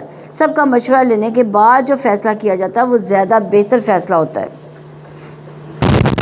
اور وہ لوگ جب ان پر زیادتی واقعہ ہوتی ہے تو وہ بدلہ لیتے ہیں۔ برائی کا بدلہ کچھ ایسی برائی ہے کہ جو کوئی معاف کر دے اور اصلاح کرے تو اس کا اجر اللہ تعالیٰ کے ذمہ ہے، لیکن وہ ظالموں سے محبت نہیں کرتا۔ اور جو شخص اپنے اوپر ظلم ہونے کے بعد بدلہ لے تو یہی لوگ ہیں جن پر کوئی الزام نہیں۔ تو ظالموں سے درگزر کرنا انتقام لینے سے افضل ہے، کیونکہ معاف کرنا اللہ تعالیٰ کی محبوب صفت ہے۔ اللہم انک عفو کریم تحب العفو فاعف عنی، اللہ تم معاف کرنے والا، معافی کو پسند کرتا ہے، تو مجھے معاف کر دے۔ نبی صلی اللہ علیہ وسلم اپنی ذات کے لیے کسی سے انتقام نہیں لیتے تھے، لیکن اگر کوئی اللہ کی حد ٹوٹتی تو وہاں پر آپ انتقام لینے لگ جاتے تھے۔ تو اس کا مطلب یہ کہ اگر کوئی چیز پرسنل آپ کو نقصان دے رہی ہے تو کیا آپ اس کو پھر کیا کریں گے؟ آپ کو پرسنل کوئی نقصان ہو رہا ہے کسی وجہ سے، کسی انسان کی وجہ سے، تو آپ اس پر کیا غصہ کریں گے کہ معاف کریں گے؟ معاف کریں گے۔ لیکن اگر کوئی اجتماعیت کو نقصان دے رہا ہو تو اس میں آپ فوراً ایکشن بھی لے سکتے ہیں۔ معاف کرنے سے بڑا فائدہ کیا ہوتا ہے کہ اللہ تعالیٰ معاف کر دیتا ہے۔ جس کو اللہ تعالیٰ کی معافی چاہیے تو وہ کیا کرے؟ بندوں کو معاف کرنا شروع کر دے۔ نبی صلی اللہ علیہ وسلم نے منبر پر فرمایا رحم کرو تم پر رحم کیا جائے گا، تم معاف کر دو اللہ تمہیں معاف کر دے گا۔ یقیناً الزام ان لوگوں کے لیے ہے جو لوگوں پر ظلم کرتے ہیں، زمین میں بغیر حق کے سرکشی کرتے ہیں۔ یہی لوگ ہیں جن کے لیے دردناک عذاب ہے، یعنی ظالم جو ہے وہ عذاب کا مستحق بن جاتا ہے۔ اگرچہ دنیا میں لوگ اس کو معاف کر دیں، بدلہ نہ بھی لیں، لیکن قیامت کے دن پھر اس کی پکڑ بھی ہوگی۔ اور یقیناً جو صبر کرے اور معاف کر دے تو بلا شبہ یہ یقیناً بڑی ہمت کے کاموں میں سے ہے۔ یعنی صبر کرو، زیادتی کرنے والوں سے درگزر کرنا بہت بڑے حوصلے کی بات ہے، بڑے لوگوں کا کام ہے، یہ چھوٹے دل والوں اور چھوٹے لوگوں کا کام نہیں ہے۔ اور جس کو اللہ تعالیٰ گمراہ کر دے تو اس کے بعد اس کا کوئی مددگار نہیں ہے۔ آپ دیکھیں گے کہ وہ ظالم جب عذاب دیکھیں گے تو کہیں گے کہ کیا واپس جانے کا کوئی راستہ ہے؟ اور آپ دیکھیں گے کہ جب وہ جہنم کے سامنے پیش کیے جائیں گے تو ذلت سے جھکے جا رہے ہوں گے، کی نکھیوں سے دیکھ رہے ہوں گے، اور جو لوگ ایمان لائے وہ کہیں گے یقیناً خسارہ اٹھانے والے وہی ہیں جنہوں نے قیامت کے دن اپنے آپ کو اپنے گھر والوں کو خسارے میں ڈال دیا۔ سن لو یقیناً ظالم دائمی عذاب میں ہوں گے۔ یہ تو اصل نقصان کیا ہے کہ انسان خود کو بھی اور اپنے اہل و عیال کو بھی قیامت کے دن خسارے میں مبتلا کر دے۔ وہ اس طرح کہ اگر دونوں جہنم میں ساتھ ہوں گے تو ایک دوسرے کی مدد نہیں کر سکیں گے، جو جہنمی ہے وہ تو ایک دوسرے کی مدد نہیں کریں گے۔ لیکن اگر ایک جنت میں چلا گیا، ایک جہنم میں، تو پھر بھی وہ ایک دوسرے کے کام نہیں آئیں گے، اور ان کے کوئی حامی اور مددگار نہ ہوں گے جو اللہ تعالیٰ کے ماں سوا ان کی مدد کریں۔ اور جسے اللہ تعالیٰ گمراہ کر دے تو اس کے لیے کوئی راستہ نہیں۔ اپنے رب کی پکار پر لبیک کہو قبل اس سے کہ وہ دن آئے جس کے اللہ تعالیٰ سے ٹلنے کی کوئی صورت نہیں۔ اس دن تمہارے لیے نہ کوئی جائے پناہ ہوگی، نہ ہی انکار کی کوئی صورت ہوگی۔ یعنی انسان کو عمل اس سے پہلے کر لینا چاہیے، اس سے پہلے کہ جزا کا وقت آ جائے۔ پھر بھی اگر وہ منہ پھیرے تو ہم نے آپ کو ان پر نگران بنا کر نہیں بھیجا، آپ پر پہنچا دینے کے سوا کچھ نہیں۔ اور یقیناً جب ہم انسان کو اپنی طرف سے کوئی رحمت چکھاتے ہیں تو وہ اس پر خوش ہو جاتا ہے، اور اگر ان کو کوئی مصیبت آ جاتی ہے اس کے سبب جو ان کے اپنے ہاتھوں نے آگے بھیجا تو یقیناً انسان بہت ناشکرا ہے۔ یعنی ہر شخص اپنے اپنے کام کا خود ذمہ دار ہوتا ہے۔ آسمان و زمین کی بادشاہت اللہ تعالیٰ کے لیے، جو کچھ وہ چاہتا ہے پیدا کرتا ہے، جسے چاہتا ہے لڑکیاں دیتا ہے، جسے چاہتا ہے لڑکے دیتا ہے۔ یعنی بیٹیوں کا ذکر پہلے آیا، بیٹیوں کی تربیت کرنا، ان سے اچھا سلوک کرنا بہت سارے نیک اعمال میں شامل ہے کہ یا انہیں لڑکے اور لڑکیاں ملا کر دیتا ہے، اور جسے چاہتا ہے بانجھ کر دیتا ہے۔ یقیناً وہ سب کچھ جاننے والا، پوری قدرت والا ہے۔ آپ دیکھیں اللہ تعالیٰ نے مختلف طرح کے انسان پیدا کیے۔ آدم علیہ السلام جن کے ماں باپ دونوں نہیں تھے، اور حوا جن کی ماں نہیں تھی، اور حضرت آدم علیہ السلام سے پیدا ہوئی تھی وہ، پھر سارے انسان جن کے ماں باپ ہوتے ہیں، لیکن پھر اس کے بعد حضرت عیسیٰ علیہ السلام، ان کے کون نہیں تھے؟ باپ نہیں تھے اور ماں تھی۔ تو یہ سب اللہ تعالیٰ کی قدرت کی نشانی ہے، وہ جسے چاہے جیسے چاہے پیدا کرے، کیونکہ وہی اخلاق عظیم ہے، خلق عظیم ہے وہ۔ اور کسی انسان کی یہ طاقت نہیں کہ وہ اللہ تعالیٰ اسے کلام کرے مگر وہی سے یا پردے کے پیچھے سے، یا یہ کہ کوئی اس رسول بھیجے پھر وہ اپنے حکم سے جو چاہے وہی کرے، لیکن وہ بہت بلند کمال حکمت والا ہے۔ اور اسی طرح ہم نے آپ کی طرف اپنے حکم سے ایک روح کی وحی کی۔ آپ نہیں جانتے تھے کہ کتاب کیا ہے، نہ یہ کہ ایمان کیا ہے، لیکن ہم نے اسے ایک روشنی بنا دیا جس کے ساتھ ہم اپنے بندوں میں سے جسے چاہتے ہیں ہدایت دیتے ہیں، اور یقیناً آپ سیدھی راہ کی طرف رہنمائی کرتے ہیں۔ یعنی یاد رکھیے کہ یہاں پہ یہ دیکھنے والی چیز ہے کہ روح کیا ہے، وحی کیا ہے؟ قرآن پاک۔ قرآن دلوں کی بہار ہے، موسم بہار ہے۔ یہ جس طرح بارش برستی ہے زمین لہلہا اٹھتی ہے، اسی طرح دل پر جب وحی کی بارش ہوتی ہے تو کیا ہوتا ہے؟ دل بھی کھل اٹھتا ہے۔ اور ویسے بھی تلاوت کا اہتمام انسان کے لیے آسمان میں باعث رحمت اور زمین میں باعث تذکرہ ہوتا ہے۔ اور جو زمین پہ قرآن کی تلاوت کرتے ہیں، آسمانوں والوں کو ان کے گھر کیسے نظر آتے ہیں؟ جیسے ہمیں آسمان کے ستارے نظر آتے ہیں، ان کے گھر جو ہیں آسمان والوں کو چمکتے نظر آتے ہیں۔ اللہ تعالیٰ کے راستے کی طرف وہ ذات کہ سب کچھ اسی کا ہے، جو آسمانوں میں ہے جو زمین میں ہے، سن لو سارے معاملات اللہ تعالیٰ ہی کی طرف لوٹتے ہیں۔ سورہ زخرف مکی ہے، اس میں 89 آیات اور 7 رکوع ہے۔ اللہ تعالیٰ کے نام سے جو وسیع رحمت والا نہایت رحم والا ہے۔ حامیم، قسم ہے اس کتاب کی جو کھول کر بیان کرنے والی ہے، یقیناً ہم نے اسے عربی قرآن بنایا تاکہ تم سمجھو۔ یعنی عربی زبان ہی یہ قوت رکھتی تھی کہ وہ اس کے مفہوم کو واضح کر سکتی، کوئی اور زبان اس قابل نہ تھی۔ اور یقیناً وہ اصل کتاب میں ہمارے پاس ہے، یقیناً وہ بہت بلند کمال حکمت والا ہے۔ تو کیا ہم تم سے نصیحت کو روک دیں، اعراض کرتے ہوئے کہ تم حد سے گزرنے والے ہو؟ اور ہم نے تم سے پہلے لوگوں میں کتنے ہی نبی بھیجے، وہ ان کے پاس جب کوئی نبی آتا تھا تو وہ ان کا مذاق اڑاتے تھے، تو ہم نے انہیں بھی ہلاک کر دیا جو ان سے زیادہ سخت پکڑ میں تھے۔ اور پہلے لوگوں کو مثالیں گزر چکی۔ اور اگر یقیناً آپ ان سے پوچھیں کہ آسمان و زمین کو کس نے پیدا کیا، تو یقیناً وہ ضرور کہیں گے کہ سب پر غالب، سب کچھ جاننے والے نے انہیں پیدا کیا، وہ جس نے تمہارے لیے زمین کو گہوارہ بنایا اور تمہارے لیے اس میں راستے بنائے تاکہ تم ہدایت پاؤ، اور وہ جس نے ایک اندازے کے ساتھ آسمان سے پانی اتارا، پھر ہم نے اس کے ساتھ مردہ شہر کو زندہ کر دیا، اسی طرح تم نکالے جاؤ گے۔ یعنی کب نکالے جائیں گے؟ قیامت جب آئے گی تو زمین سے اسی طرح پیدا ہوں گے، جیسے پودے زمین سے، یعنی بیج اگتا ہے زمین سے، تو اسی طرح انسان بھی زمین سے اگیں گے۔ اور وہ جس نے سب کو جوڑا جوڑا پیدا کیا، تمہاری لیے کشتیاں چوپائے بنائے جن پر تم سوار ہوتے ہو تاکہ تم ان کی پشتوں پر جم کر بیٹھو، پھر تم اپنے رب کی نعمت کو یاد کرو جب ان پر جم کر بیٹھ جاؤ، اور کہو کہ پاک ہے وہ ذات جس نے اس کو ہمارے لیے تابع کر دیا، حالانکہ ہم اس کو قابو میں کرنے والے نہ تھے، اور یقیناً ہم اپنے رب کی طرف ضرور پلٹنے والے ہیں۔ تو سواری، یہ کس کی بات ہو رہی ہے اصل میں؟ کون سی سواری کی بات ہو رہی ہے؟ کشتیوں کی بات ہو رہی ہے، کشتیوں کی بات ہو رہی ہے۔ تو کشتی پر ہو یا اپنی سواریاں، جیسے خشکی پر جو سواریاں اس پر بھی بیٹھیں تو کون سی دعا پڑھنی چاہیے؟ سبحان الذی سخر لنا ھذا وما كنا له مقرنین وانا الی ربنا لمنقلبون۔ یعنی نبی صلی اللہ علیہ وسلم جب سواری پر بیٹھتے تھے تو پہلے بسم اللہ پڑھتے تھے، پھر الحمدللہ کہتے، پھر سبحان اللہ ذی سخرنا پڑھتے تھے، پھر سبحانک انی کنت من سبحانک انی کنت نفسی فاغفر لی فانہ لا یغفر الذنوب الا انت۔ اس دعا میں اللہ تعالیٰ کا شکر بھی ہے، اعتراف بھی ہے کہ یہ سواری اللہ تعالیٰ کا انعام ہے۔ تو پھر یہ کہ انسان جس بھی وجہ سے سفر کرنے کے لیے نکلے، اس سفر میں اپنے رب کو یاد کرتا رہے، یہ نہیں کہ صرف سواری پر بیٹھتے ہوئے سواری کے دوران بھی، بلکہ آپ اپنے بہت سے اذکار یعنی کچھ بہت سی تسبیحات بھی کر سکتی ہیں۔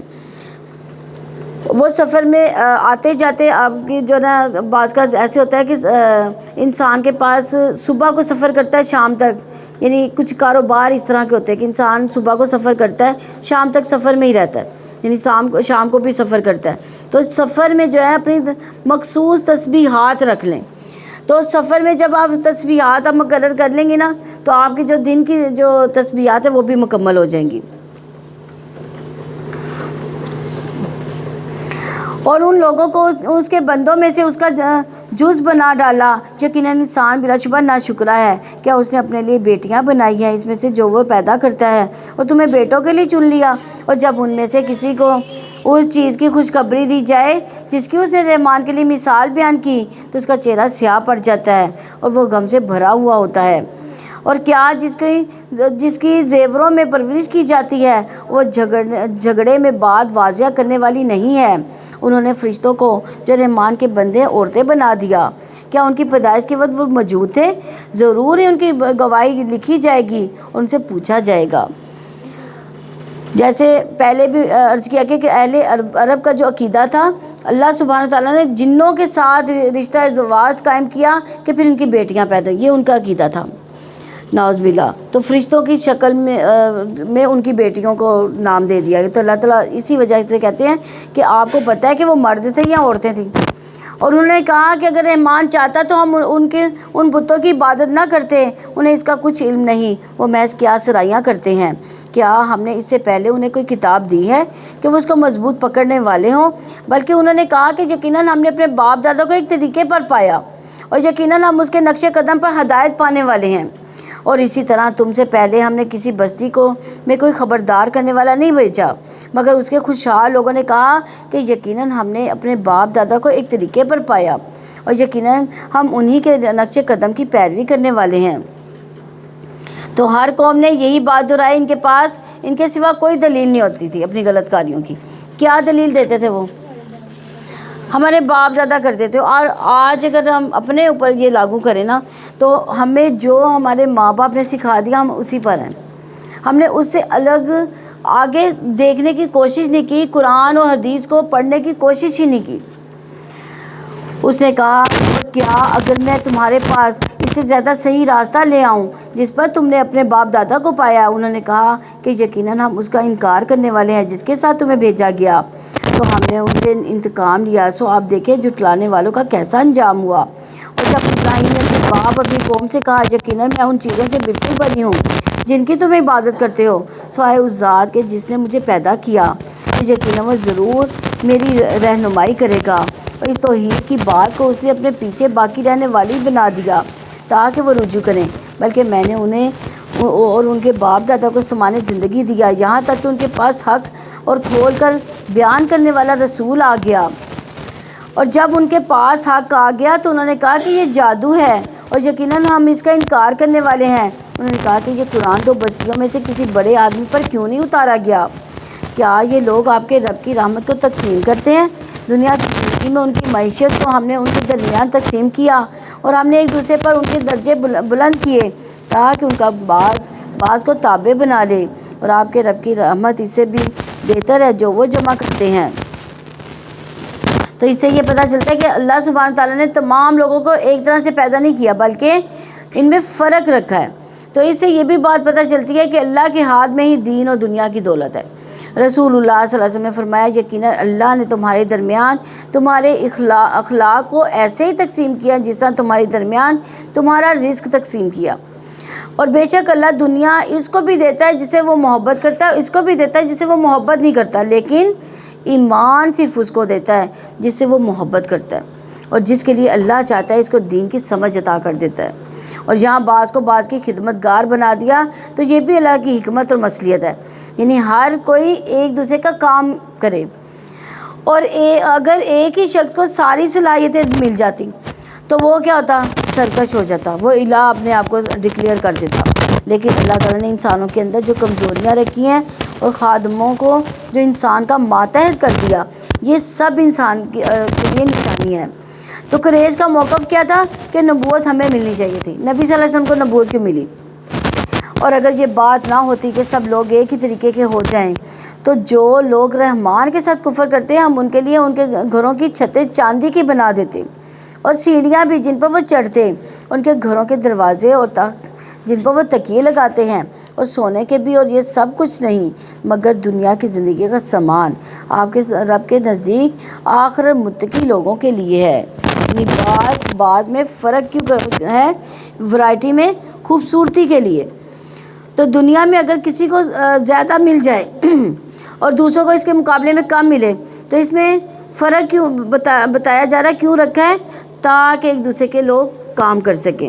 اور جو شخص رحمان کے ذکر سے اندھا بن جاتا ہے ہم اس کے لیے ایک شیطان مقرر کر دیتے ہیں، چنانچہ وہی اس کا ساتھی بن جاتا ہے۔ تو جو اللہ کی یاد سے منہ پھیرتا ہے تو پھر اللہ کو یاد نہیں کرتا، تو پھر اللہ سبحانہ تعالیٰ کیا کرتے ہیں، اس کو شیطان اس کے پیچھے لگا دیتے ہیں۔ ابن قیم کہتے ہیں کہ جب انسان صبح شام کرے اس کی پریشانی صرف ایک اللہ کی ذات ہو تو اللہ تعالیٰ اس کی ساری ضرورتوں کو اپنے ذمہ لے لیتا ہے، اور ہر وہ چیز جو اسے پریشان کرے اسے بھی وہ اپنے ذمہ پھر لے لیتا ہے اللہ تعالیٰ۔ اس کے دل کو اپنی محبت کے لیے، اس کی زبان کو اپنے ذکر کے لیے، اس کے اعضاء کو اپنی اطاعت کے لیے فارغ کر دیتا ہے کہ یہ میری اطاعت کرے، ذکر کرے۔ اور اگر وہ صبح شام اس حال میں کرتا ہے کہ دنیا ہی بس اس کی پریشانی ہے تو اللہ تعالیٰ اس کی پریشانی، غم، تکلیفوں کو اس پر لاد دیتا ہے اور اسے اس کے نفس کے حوالے کر دیتا ہے، اس کے دل کو اپنی محبت سے مخلوق کی محبت کی طرف پھیر دیتا ہے، اور اس کی زبان کو اپنے ذکر سے ہٹا کر لوگوں کے ذکر کی طرف لگا دیتا ہے، اس کے اعضاء کو اپنی اطاعت سے ہٹا کر لوگوں کی خدمت میں لگا دیتا ہے۔ تو وہ اس طرح مشقت اٹھاتا ہے جس طرح جنگلی جانور دوسروں کی خدمت میں مشقت اٹھاتے ہیں۔ تو وہ اس بھٹی کی طرح ہو جاتا ہے جس کے پیٹ میں ہوا بھر دی جاتی ہے، پھر اس کی پسلیوں سے اس ہوا کو دوسروں کے فائدے کے لیے نچوڑ لیا جاتا ہے، یعنی ہر حال میں اس کو مشقت ہی مشقت ملتی ہے۔ تو جو شخص اللہ کی عبودیت، اس کی اطاعت، اس کی محبت، اس کی خدمت سے روگردانی کرتا ہے تو وہ مخلوقی عبودیت اور خدمت میں لگ جاتا ہے۔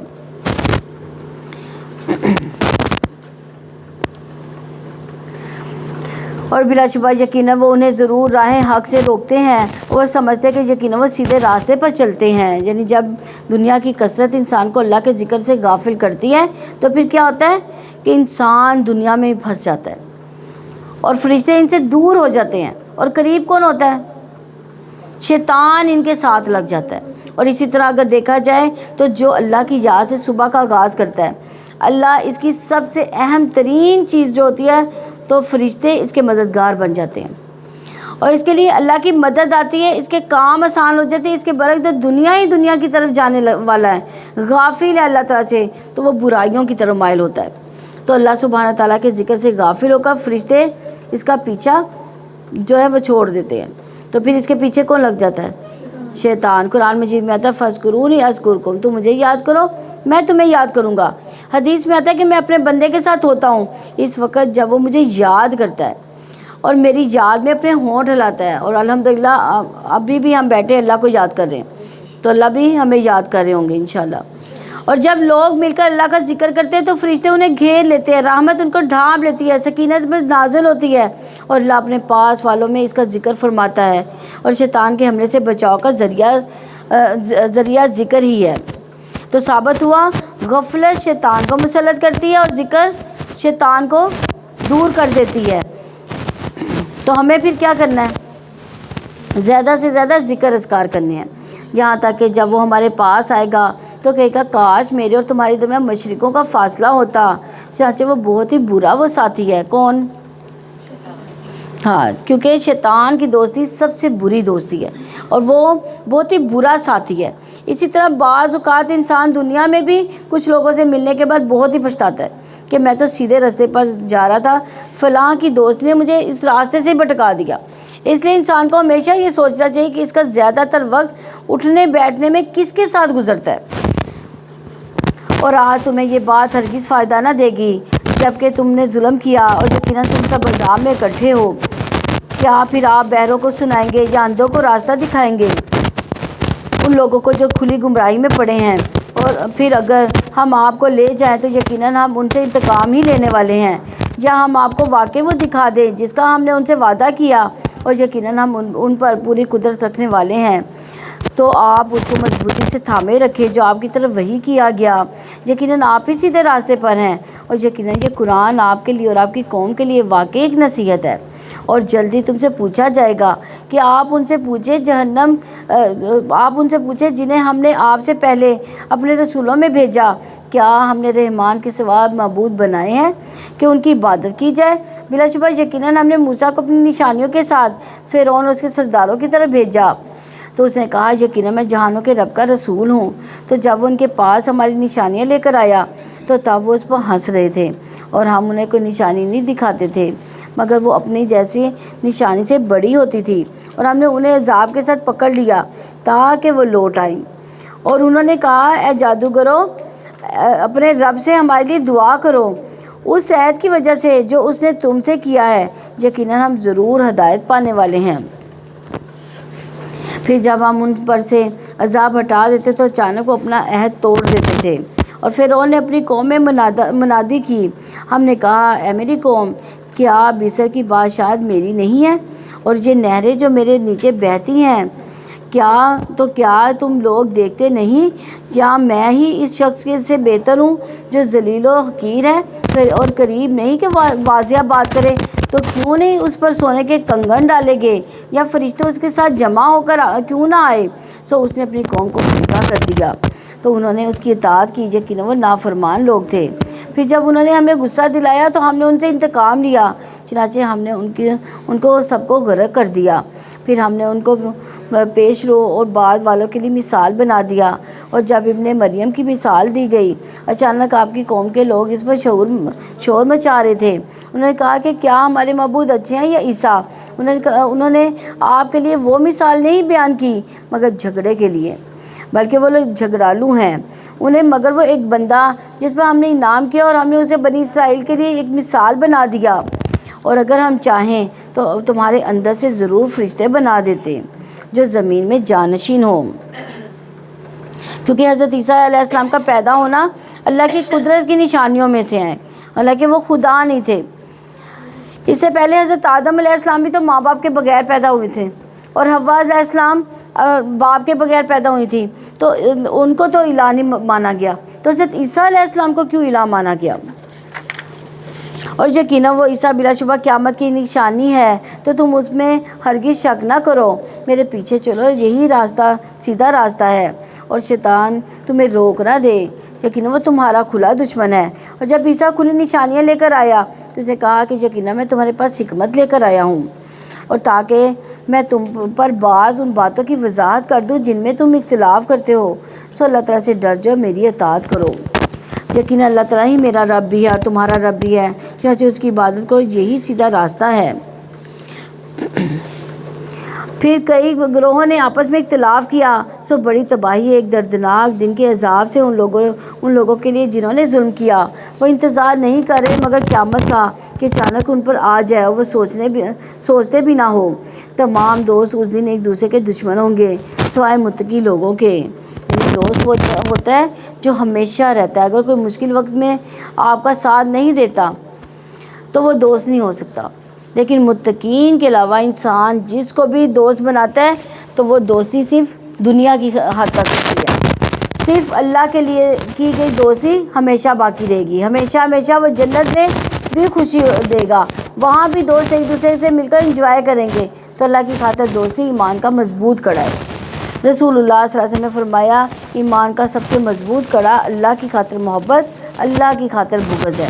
تو یہ کیوں ایسا مضبوط ہے؟ کیونکہ اچھے دوستوں کی کمپنی میں انسان کا ایمان بڑھتا ہے، تقویٰ بڑھتا ہے، انسان آگے بڑھتا ہے، نیکی کے راستوں میں ایمان مضبوط ہوتا چلا جاتا ہے۔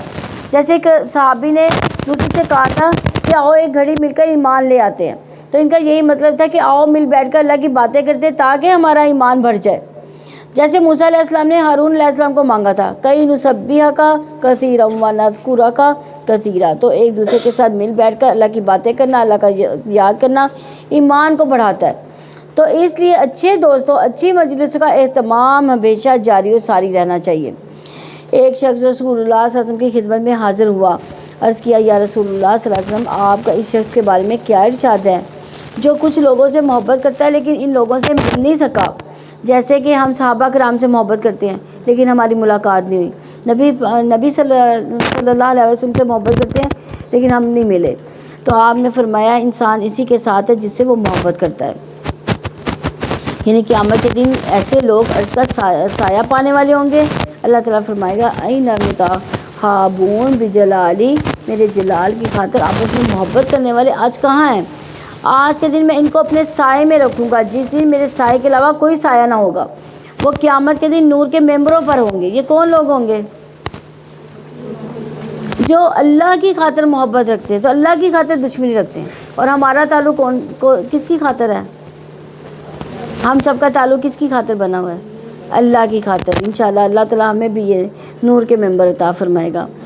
ابو مسلم خولانی کہتے ہیں کہ میں نے معاذ رضی اللہ عنہ سے کہا کہ میں اللہ کی خاطر آپ سے محبت کرتا، تو انہوں نے مجھے اپنی طرف کھینچا اور کہا کہ تم نے کیا کہا؟ میں نے کہا میں اللہ کی خاطر آپ سے محبت کرتا ہوں۔ انہوں نے کہا کہ میں نے رسول اللہ صلی اللہ علیہ وسلم کو فرماتے سنا کہ آپ اپنے رب سے روایت کرتے ہیں کہ اللہ کی خاطر محبت کرنے والے قیامت کے دن نور کے ممبروں پر رونق افزو ہوں گے، عرش کے سائے کے نیچے ہوں گے، جس دن اس سائے کے سوا کوئی سایہ نہ ہوگا۔ دیکھیں دو انسان کو خوب اس میں ملیں گی، انعام ملیں گے اس پر۔ کہتے ہیں کہ میں وہاں سے نکل کر عبادہ بن صامت رضی اللہ عنہ کے پاس آیا، معاذ بن جبل رضی اللہ عنہ والی حدیث بیان کی، تو انہوں نے کہا کہ میں نے رسول اللہ صلی اللہ علیہ وسلم کو اپنے رب عز و جل سے روایت کرتے ہوئے سنا ہے کہ میری محبت ان لوگوں کے لیے طے شدہ ہے جو میری وجہ سے ایک دوسرے سے محبت کرتے ہیں، میری محبت ان لوگوں کے لیے طے شدہ ہے جو میری وجہ سے ایک دوسرے پر خرچ کرتے ہیں، میری محبت ان لوگوں کے لیے طے شدہ ہے جو میری وجہ سے ایک دوسرے سے ملاقات کرتے ہیں۔ اللہ کی خاطر محبت کرنے والے نور کے ممبروں پر ہوں گے، عرش کے سائے کے نیچے ہوں گے، جس دن اس سائے کے سوا کوئی سایہ نہ ہوگا۔ لہٰذا اپنے دل کو صاف کرنا چاہیے، اپنی عبادات کو خالص کرنا چاہیے اللہ کے لیے، اپنے قائد کو، اسی طرح اپنی محبتوں کو بھی اللہ کے لیے ہی خالص کرنا چاہیے۔ دنیا کی نفع لالچ کے لیے کسی سے محبت نہ کریں، محبت کریں تو کس کی خاطر؟ اللہ کی خاطر، اللہ کی رضا کی خاطر۔ اور وہ کون سی محبت ہوتی ہے؟ جس میں انسان اللہ کے لیے محبت کرتا ہے، اللہ کی خاطر ہو تو اس انسان سے مل کر ایمان بڑھتا ہے۔ آپ دیکھیں یہاں پہ ہم لوگ سب مل کر اللہ کو یاد کرتے ہیں تو کیا ہوتا ہے؟ یہاں پہ ایسے لگتا ہے نا ہمارا ایمان بڑھ گیا، لیکن جب گھر کے کاموں میں جاتے ہیں پھر ویسی مصروفیت ہوتی ہے یا ایک چھٹی بھی ہو جاتی ہے تو کیا ہوتا ہے؟ ایسے لگتا ہے جیسے ہم نے کچھ کیا ہی نہیں ہے، یعنی ہم نے اللہ کو یاد ہی نہیں کیا، یعنی ہمارا ایمان جو ہے وہ گھٹ جاتا ہے۔ تو اگر آپ صرف ایک سلوگن بنا لیں کہ فلاں سے اللہ کے لیے محبت کرتی ہوں، اس کے ساتھ بیٹھ کر جو دنیا بھر کی غیبت اور چغلی کریں تو یہ دھوکہ دینا، جھوٹ بولنا، یہ اللہ کے لیے محبت نہیں ہوتی۔ یعنی ہم اکثر ایسے کرتے ہیں نا کہ ہم اللہ کی خاطر ملے ہیں، لیکن آپس میں کیا معاملات ڈسکس ہو رہے ہوتے ہیں، چغلیاں ہو رہی ہیں، ایک دوسرے کی باتیں ہو رہی ہوتی ہیں، تو یہ محبت نہیں ہے۔ کیونکہ جو لوگ اللہ کے لیے محبت کرتے ہیں وہ صرف چاپلوسیاں نہیں کرتے، صرف ایک دوسرے کی تعریف نہیں کرتے، بلکہ وہ دوسرے کی غلطی بھی بتاتے ہیں، ایک دوسرے کو پکڑ کے بھی رکھتے ہیں، تو اللہ کی محبت کی پہچان بھی اس کو دیتے ہیں۔ اللہ تعالیٰ ہمیں بھی آپس کی ایسی ہی محبت عطا فرمائیں۔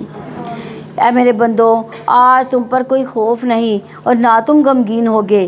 وہ لوگ جو ہماری آیات پر ایمان لائے اور فرما بردار تھے، تم اور تمہاری بیویاں جنت میں داخل ہو جاؤ، تم خوش کیے جاؤ گے، ان پر سونے کے تھال اور پیالے پھیرائے جائیں گے، ان میں ہر وہ چیز ہوگی جس کا دل خواہش کریں گے اور آنکھیں لذت پائیں گی، اور تم اس میں ہمیشہ رہنے والے ہوں گے۔ یعنی رسول اللہ صلی اللہ علیہ وسلم نے اس کے بارے میں فرمایا ان کے برتن سونے کے ہوں گے، ان کی کنگیاں سونے چاندی کی ہوں گی، ان کی انگیٹھیوں کے ایندھن عود کے ہوں گے، مشروب اور برتن خود پاس آ جائیں گے۔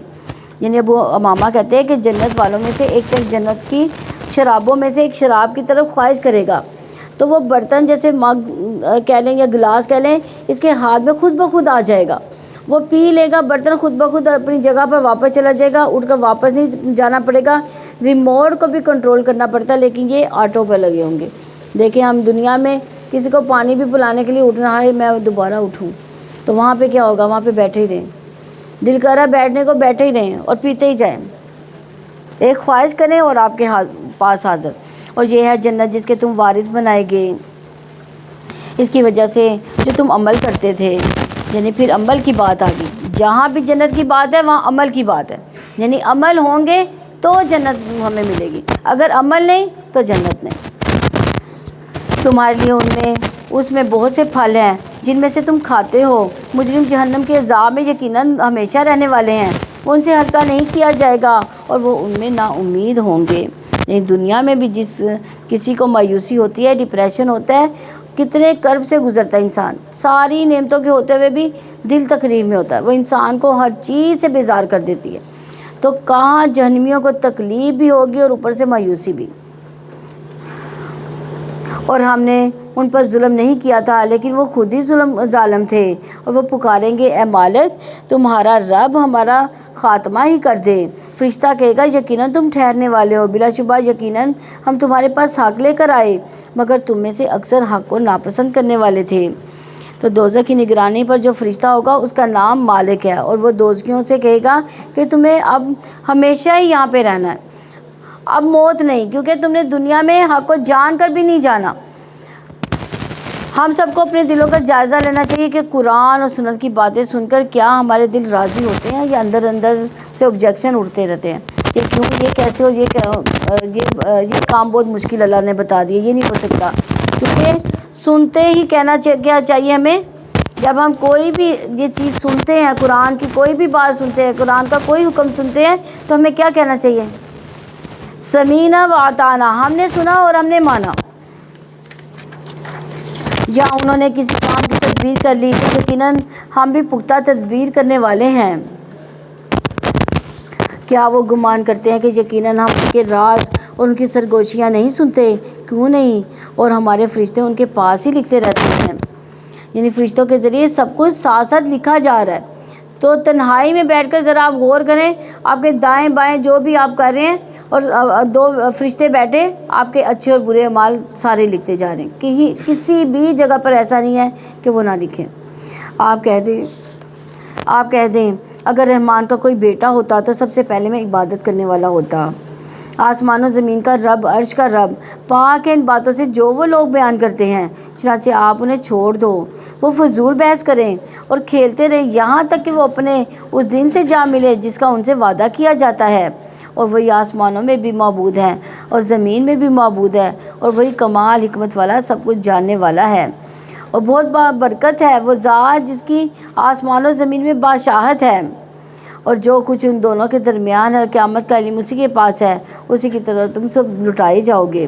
اور اس کے سوا جن کو یہ لوگ پکارتے ہیں وہ کسی سفارش کا اختیار نہیں رکھتے مگر جو حق کے ساتھ گواہی دیں، اور وہ علم بھی رکھتے ہیں۔ اور یقیناً اگر آپ ان سے پوچھیں کہ انہیں کس نے پیدا کیا تو وہ یقیناً وہ ضرور کہیں گے کہ اللہ تعالیٰ نے، پھر وہ کہاں سے بہکائے جاتے ہیں۔ یعنی جب مانتے ہیں کہ خالق اللہ ہے تو پھر یہ کیوں نہیں مانتے کہ مالک اور عبادت کے لائق بھی وہی ہے۔ قسم ہے رسول کی اس قول کے، اے میرے رب یقیناً یہ لوگ ایمان نہیں لائیں گے، چنانچہ آپ ان سے درگزر کریں، سلام کہہ دیں، پر جلدی وہ جان لیں گے۔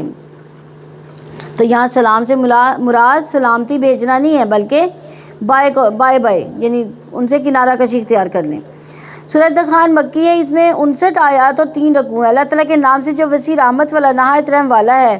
حامیم، واضح کتاب کی قسم، یقیناً ہم نے اس کو ایک بابرکت رات میں نازل کیا، یقیناً ہم ڈرانے والے ہیں۔ یعنی لیلۃ القدر کا دوسرا نام لیلۃ المبارک ہے، جو 1000 مہینوں سے افضل رات ہے۔ جو اس رات سے محروم رہا وہ ہر خیر سے محروم رہ گیا۔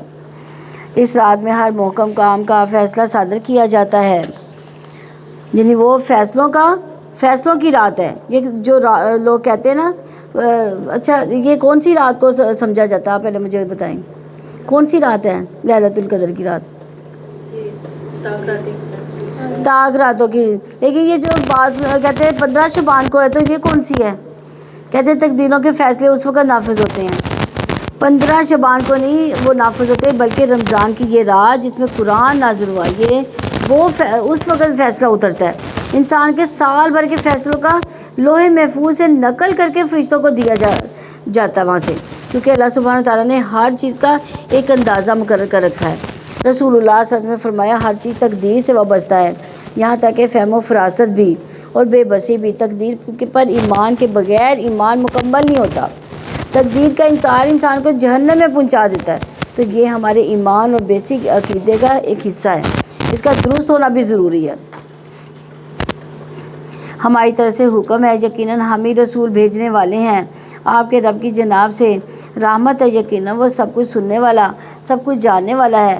آسمانوں کا زمین کا رب، ان دونوں کے درمیان کا رب، اگر تم یقین کرنے والے ہو اللہ تعالیٰ کے سوا کوئی معبود نہیں، وہی زندگی دیتا ہے، وہی موت دیتا ہے، وہ تمہارا بھی رب ہے، تمہارے باپ دادا کا بھی رب ہے، بلکہ وہ ایک شک میں کھیل رہے ہیں۔ چنانچہ آپ انتظار کریں اس دن کا جب آسمان واضح دھواں لے آئے گا، یعنی قرب قیامت میں لوگوں کو پر دھواں چھا جائے گا۔ الدخان سے مراد دھواں، اور یہ دھواں قحط میں بو کی وجہ سے کافروں پر ان کو دھواں محسوس ہوتا تھا آسمان میں، وہ لوگوں پر چھا جائے گا۔ یہ ہے دردناک عذاب، اے ہمارے رب ہم پر سے عذاب ہٹا دے، یقیناً ہم ایمان لانے والے ہیں۔ یعنی جب بڑی نشانیاں ظاہر ہو جاتی ہیں تو ایمان لانا پھر فائدہ نہیں دیتا، ان کے لیے نصیحت کہاں، حالانکہ بلا شبہ ان کے پاس وضاحت سے بیان کرنے والا رسول آ چکا ہے، پھر بھی انہوں نے اس سے منہ موڑا اور کہا سکھایا ہوا دیوانہ ہے۔ یقیناً ہم کچھ وقت کے لیے عذاب ہٹانے والے ہیں، بے شک تم دوبارہ وہی کرنے والے ہو، اور جس دن ہم بڑی پکڑ پکڑیں گے یقیناً ہم انتقام لینے والے ہیں۔ یعنی اشارہ ہے کہ بدر کی طرف، کہ اس کے علاوہ قیامت کے دن کی پکڑ جو کہ بہت سخت ہوگی۔ اور بلا شبہ یقیناً ہم نے اس سے پہلے قوم فرعون کو آزمائش میں ڈالا تھا، ان کے پاس ایک باعزت رسول آیا، یہ کہ اللہ تعالیٰ کے بندوں کو میرے حوالے کر دو، یقیناً میں تمہارے لیے ایک امانت دار رسول ہوں، اور یہ کہ تم اللہ تعالیٰ کے مقابلے میں سرکشی نہ کرو، یقیناً میں تمہارے پاس واضح دلیل لانے والا ہوں، اور یقیناً میں نے اپنے اور تمہارے رب کی پناہ لی ہے کہ تم مجھے سنسار کرو، اور اگر تم مجھ پر ایمان نہیں لاتے پھر مجھ سے الگ ہی رہو۔ پھر اس نے اپنے رب کو پکارا کہ یقیناً یہ مجرم لوگ ہیں۔ حکم ہوا پھر آپ میرے بندوں کو راتوں رات لے چلو، یقیناً تمہارا پیچھا کیا جائے گا۔ کون سے بندوں کو؟ ہاں، موسیٰ علیہ السلام بنی اسرائیلیوں کو لے کر گئے تھے۔ اور دریا کو تھما ہوا چھوڑ دینا، یقیناً وہ لشکر غرق ہونے والا ہے، وہ کتنے ہی باغات اور چشمے چھوڑ گئے، کھیتیاں اور شاندار قیام گاہیں، اور وہ سمانے جس میں وہ مزے اڑانے والے تھے، یعنی سب کچھ پیچھے رہ گیا، حسرت امیز انجام ہوا۔ اسی طرح ہم نے دوسری قوم کو ان کا وارث بنا دیا، پھر نہ ان پر آسمان رویا، نہ ہی زمین، اور نہ ہی وہ مہلت دیے گئے لوگ۔ یعنی تو یاد رکھیے جب کوئی نیک بندہ فوت ہوتا ہے تو جہاں وہ سجدے کرتا ہے، جہاں وہ عبادت کرتا ہے، جہاں وہ ذکر کرتا ہے، وہ جگہ اس کو یاد کرتی ہیں، لیکن جب کوئی ظالم فوت ہوتا ہے تو ہر چیز اس پر شکر ادا کرتی ہے۔ تو قوم فرعون کا کوئی نیک عمل نہیں تھا کہ جو آسمان کی طرف بلند ہوتا، آسمان والے ان کی طرف سے غمگین ہوتے، اور نہ ہی زمین میں کوئی نیک عمل تھا جس کی وجہ سے زمین ان کے پیچھے ان کے لیے روتی، یعنی کسی کو صدمہ نہیں پہنچا، کیونکہ رویا کب جاتا ہے کہ جب انسان کو کوئی صدمہ پہنچتا ہے۔ اور بلا شبہ یقیناً ہم نے بنی اسرائیل کو رسوا کن عذاب سے نجات دی، یعنی فرعون سے نجات دی بنی اسرائیل کو۔ فرعون سے یقیناً وہ حد سے گزر جانے والوں میں سے بڑا سرکش آدمی تھا، اور بلا شبہ یقیناً ہم نے اس کو ان کی بنا پر جہان والوں پر ترجیح دی تھی، اور ہم نے ان کو ایسی نشانیاں عطا کی جن میں واضح آزمائش تھی۔ یقیناً یہ لوگ کہتے ہیں ہماری پہلی موت کے سوا کچھ نہیں، اور ہم دوبارہ اٹھائے جانے والے نہیں ہیں، تو ہمارے باپ دادا کو لاؤ اگر تم سچے ہو، کیا وہ بہتر ہیں یا تب والے، اور جو ان سے پہلے تھے ہم نے انہیں ہلاک کر دیا، یقیناً وہ مجرم لوگ تھے۔ یعنی یمن کے بادشاہوں کا لقب تھا یہ۔ اور ہم نے آسمانوں کو اور زمین کو ان دونوں کے درمیان جو کچھ ہے کھیلتے ہوئے پیدا نہیں کیا، اور ہم نے تو ان کو حق کے ساتھ پیدا کیا، لیکن ان کے اکثر لوگ نہیں جانتے۔ یعنی یہ دنیا جو ہے خود بخود نہیں بن گئی، اس کو بنانے والا اللہ تعالیٰ تھا، یقیناً فیصلے کا دن ان سب کے لیے مقرر وقت ہے، جس دن کوئی دوست کسی دوست کے کام نہ آئے گا اور نہ ہی اس کی مدد کی جائے گی مگر وہی جس پر اللہ تعالیٰ نے رحم کیا۔ یقیناً وہی سب پر غالب نہایت رحم والا ہے۔ یقیناً زقوم کا درخت گناہ گار کا درخت ہے، پگھلے ہوئے تانبے کی طرح پیٹ میں جوش مارنے لگتا ہے، یعنی ابلے ہوئے کھولے ہوئے جوش مارتا، جیسے کیتلی میں پانی جوش مارا ہو تو ہم پئیں گے تو کیا ہوگا؟ جل جائے گا، یعنی اندر سے باہر سے سارے ہی ہم جل جائیں گے، یعنی منہ بھی جل جائے گا، معدہ بھی جل جائے گا۔ اور کھولتے ہوئے پانی کے جوش مارنے کی طرح پکڑو اسے، پھر اسے گھسیٹتے ہوئے جہنم کے بالکل درمیان لے جاؤ، پھر اس کے سر پر کھولتے ہوئے پانی کا کچھ عذاب انڈیل دو، نعوذ باللہ۔ چکھ لو، یقیناً تم تو بڑے زبردست بہت معزز آدمی تھے، یعنی دنیا میں وہ بہت ہی معزز بہت ہی اچھا انسان تھا، یعنی اس کی بہت جھوٹی عزت تھی۔ یقیناً یہ وہی چیز ہے جس میں وہ تم شک کرتے تھے، بے شک متقی لوگ امن کی جگہ میں ہوں گے۔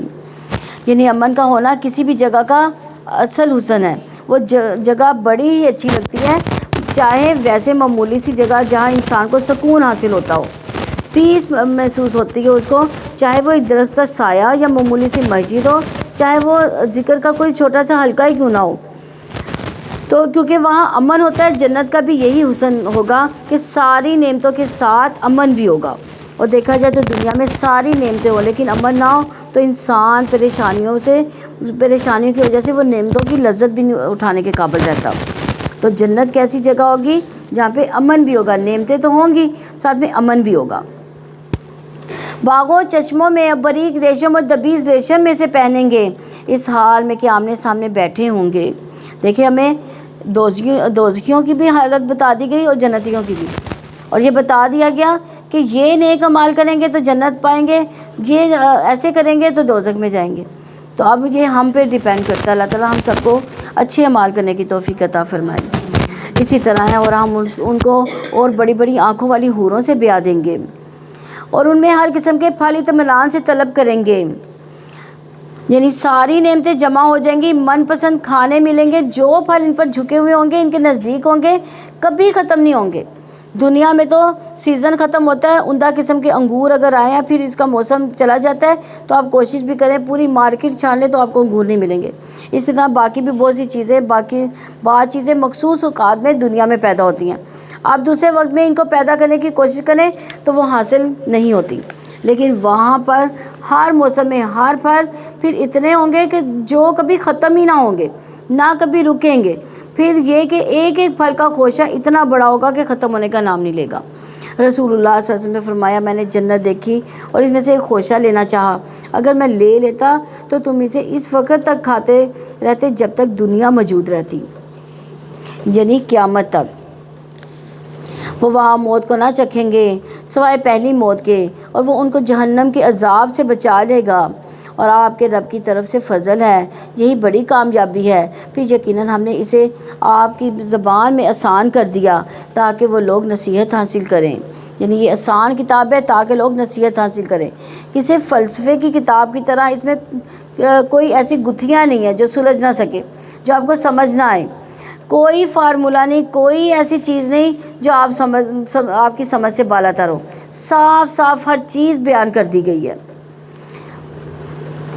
پھر آپ بھی انتظار کریں، یقیناً وہ بھی انتظار کرنے والے ہیں۔ سورہ جاسیہ مکی ہے، اس میں 37 آیات اور 4 رکوع ہیں۔ اللہ تعالیٰ کے نام سے جو وسیع رحمت والا نہایت رحم والا ہے۔ حامیم، اس کتاب کا نزول اللہ تعالیٰ کی طرف سے ہوا ہے جو سب پر غالب کمال حکمت والا ہے۔ یقیناً آسمانوں زمین میں اہل ایمان کے لیے واقعی بہت سی نشانیاں ہیں، اور تمہاری اپنی پیدائش میں ان جانوروں میں جنہیں وہ زمین میں پھیلاتا ہے نشانیاں ان لوگوں کے لیے جو یقین رکھتے ہیں، اور رات اور دن کے بدلنے میں جو اللہ تعالیٰ نے آسمان سے رزق نازل کیا، پھر اس کے ذریعے زمین کو اس کی موت کے بعد زندہ کر دیا، اور ہواؤں کے پھیرنے میں بہت سی نشانیاں ہیں ان لوگوں کے لیے جو عقل سے کام لیتے ہیں۔ یعنی یہاں توحید کے دلائل بیان کیے گئے ہیں، مختلف چیزوں کی پیدائش کا ذکر ہے، آسمان کا، زمین کا، لوگوں کا، جانوروں کا، رات کا، دن کا، پھر آسمان سے بارش آنے کا اور اس سے زمین کے زندہ ہونے کا، پھر ہواؤں کو چلانے کا۔ یہ ہمارے سامنے دلائل ہیں تاکہ ہم اللہ کی وحدانیت پر ایمان رکھیں۔ یہ اللہ تعالیٰ کی آیات ہیں جنہیں ہم حق کے ساتھ آپ کو پڑھ کر سناتے ہیں، اب اللہ تعالیٰ اس کی آیات کے بعد کس بات پر یہ ایمان لائیں؟ ہر سخت جھوٹے گناہ گار کے لیے بڑی ہلاکت ہے جو اللہ تعالیٰ کی آیات سنتا ہے، جب وہ اس کے سامنے پڑھی جاتی ہیں پھر تکبر کر کے اصرار کرتا ہے گویا اس نے انہیں سنا ہی نہیں۔ چنانچہ آپ ایسے شخص کو دردناک عذاب کی خوشخبری دے دیں جو قرآن سن کر اس پر ایمان نہ لائے، اس کی باتوں پر یقین نہ کرے، پھر اس کی یہ جزا ہے۔ اور جب ہماری آیات میں سے کچھ بھی جان لیتا ہے تو وہ اس کا مذاق بنا لیتا ہے۔ یہی لوگ ہیں جن کے لیے توہین آمیز عذاب ہے، ان کے آگے جہنم ہے، اور جو انہوں نے کمایا اس میں سے کچھ بھی ان کے کام نہیں آئے گا، اور نہ ہی وہ جن کو انہوں نے اللہ تعالیٰ کے سوا اپنی حمایتی بنا لیا تھا ان کے لیے بڑا عذاب ہے۔ یہ ہدایت ہے، جن لوگوں نے اپنے رب کی آیات سے کفر کیا ان کے لیے بدترین قسم کا دردناک عذاب ہے۔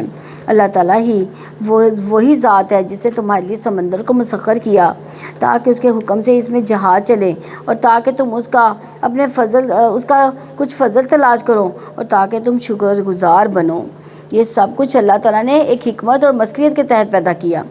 جو کچھ آسمانوں میں جو کچھ زمین میں ہے سب کو اس نے اپنی طرف سے تمہارے لیے مسخر کیا۔ یقیناً اس میں بہت سی نشانیاں ان لوگوں کے لیے جو غور و فکر کرتے ہیں۔ ان لوگوں سے کہہ دو جو ایمان لائے کہ وہ ان سے درگزر کریں جو اللہ تعالیٰ کے عذاب کے دنوں کی توقع نہیں رکھتے، تاکہ وہ کچھ لوگوں کو اس کا بدلہ دے جو وہ کماتے تھے۔ اور جس نے کوئی نیک عمل کیا تو اس کے اپنے ہی لیے ہے، جس نے برائی کی تو اس کا وبال بھی اسی پر ہے، پھر تم اپنے رب کی طرف لوٹائے جاؤ گے۔ اور بلا شبہ یقیناً ہم نے بنی اسرائیل کو کتاب اور حکم اور نبوت دی، ہم نے انہیں پاکیزہ چیزوں میں سے رزق عطا کیا، ہم نے انہیں جہانوں پر فضیلت بخشی، اور ہم نے انہیں دین کے بارے میں کھلے احکامات دیے۔ پھر انہوں نے اختلاف نہیں کیا مگر اس کے بعد کہ ان کے پاس علم آ گیا تھا آپس میں ضد کی وجہ سے۔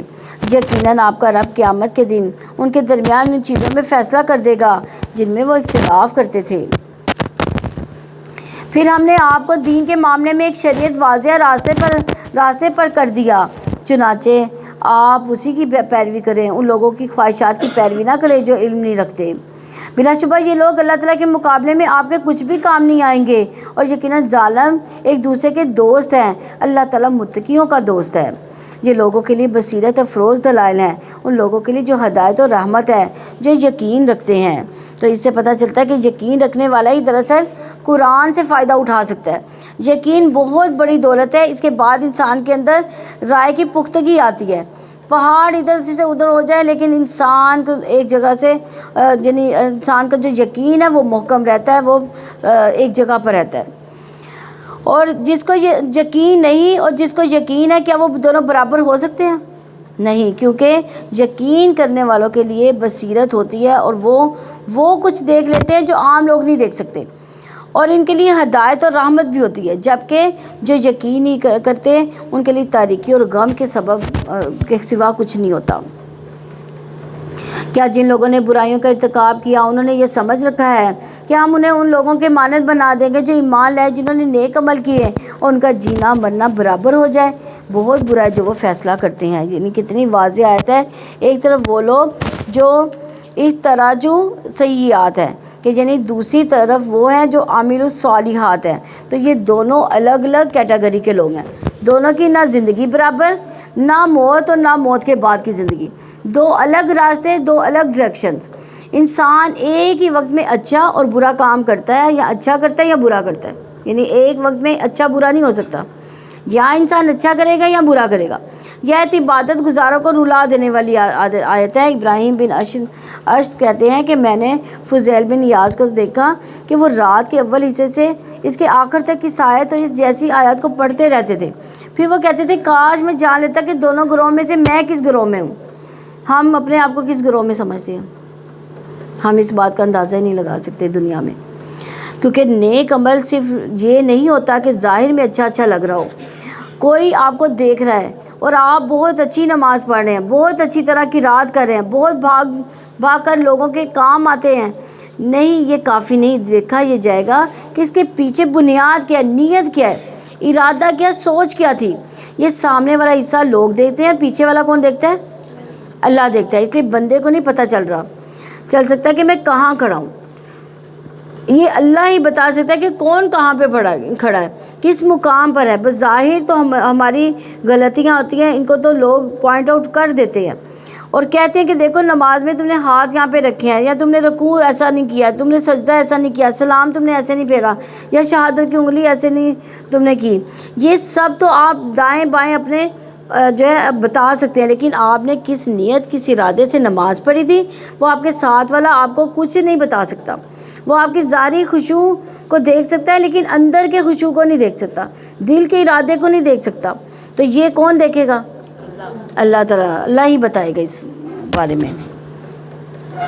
اور اللہ تعالیٰ نے آسمان اور زمین کو حق کے ساتھ پیدا کیا تاکہ ہر شخص کو اس کا بدلہ دیا جائے جس نے کمایا، لوگوں پر ظلم نہیں کیا جائے گا. پھر کیا تم نے اس شخص کو دیکھا جس نے اپنے خواہش نفس کو اپنا معبود بنا رکھا ہے؟ اور اللہ تعالیٰ نے اس کے علم کے باوجود اسے گمراہی میں ڈال دیا. ان کے کان، ان کے دل پر مہر لگا دی، اس کی آنکھ پر پردہ ڈال دیا. پھر اللہ تعالیٰ کے بعد اب کون اسے ہدایت دے گا؟ تو کیا تم لوگ کوئی سبق حاصل نہیں کرتے؟ یعنی اپنی مرضی کو اپنا لیڈر بنا لیتے ہیں، اسی کو فالو کرتے ہیں، اسی کو پوجتے ہیں. اللہ نے علم کے باوجود اسے گمراہ کر دیا. یہ بہت بڑی خطرناک بات ہے کہ جو شخص خواہش نفس کا غلام ہو جائے، اس کا علم بھی اس کو کوئی فائدہ نہیں دیتا، کیونکہ وہ علم کو پیچھے کر دیتا ہے اور جذبات اس کے اوپر مغلوب ہو جاتے ہیں، یعنی غلط کام وہ کرنا شروع کر دیتا ہے. اس آیت میں بھی خواہشات نفس کی پیروی کی بہت زیادہ مذمت کی گئی ہے. ابن عباس کہتے ہیں کہ اللہ تعالیٰ نے جہاں بھی خواہش کا ذکر کیا ہے اس کی مذمت بھی کی ہے. وہاں آپ کہتے ہیں کہ جب تم دو کاموں کے بارے میں شک میں پڑ جاؤ کہ کون سا بہتر ہے، تو جو کام تمہاری خواہش سے زیادہ دور ہو اس کو کر لو، وہ دونوں میں سے بہتر ہوگی. یعنی اپنی خواہش کے خلاف چلو تو یہ بہتر ہوگا. سہیل تستری کہتے ہیں کہ تمہاری خواہش تمہاری بیماری ہے، اگر تم اس کی مخالفت کرو گے تو تمہارا علاج ہو جائے گا، یعنی تمہارے اندر کی بہت سی خرابیاں دور ہو جائیں گی. تو انسان کو ہر وہ بات مان لینی چاہیے جو بس دل میں آئی اور اس کا شوق چڑھ گیا وہ کر لیا. یعنی یہ دیکھنا چاہیے کہ حقیقی فائدہ کس چیز میں، اصل اللہ تعالیٰ کو راضی کرنا مقصود ہونا چاہیے. اور انہوں نے کہا کہ یہی بس ہماری دنیا کی زندگی ہے، اسی میں ہم مرتے ہیں، ہم جیتے ہیں اور ہمیں زمانے کے سوا کوئی ہلاک نہیں کرتا. حالانکہ اس بارے میں انہیں کوئی علم نہیں، وہ محض گمان کی باتیں کرتے ہیں. دہر اس لفظ یعنی دہر سے نکلا ہے، یعنی ایتھس میں کہتے ہیں کہ عربی میں یہ لفظ استعمال ہوتا ہے، بس اس کا خیال ہے کہ کوئی پیدا کرنے والا ہے ہی نہیں، یہ سب کچھ خود بخود کام ہو رہا ہے. اور ایک وقت آئے گا جب یہ خود بخود ختم ہو جائے گا، لوگ آتے ہیں چلے جاتے ہیں، بس یہی نظام چل رہا ہے، یعنی خود بخود چل رہا ہے. یہ ایتھیس کا جو ہے نا یہ ان کا عقیدہ ہے. تو سوچتے کہ اگر دیکھا جائے تو وہ سوچتے کیوں نہیں کہ آغاز کیسے ہوا تھا، اسے سوچتے کیوں نہیں کہ انجام کیا ہوگا. کیونکہ کوئی بھی چیز ہو اس کا آغاز ہوتا ہے، ایک انجام ہوتا ہے، ان دو سے وہ خالی نہیں ہو سکتی.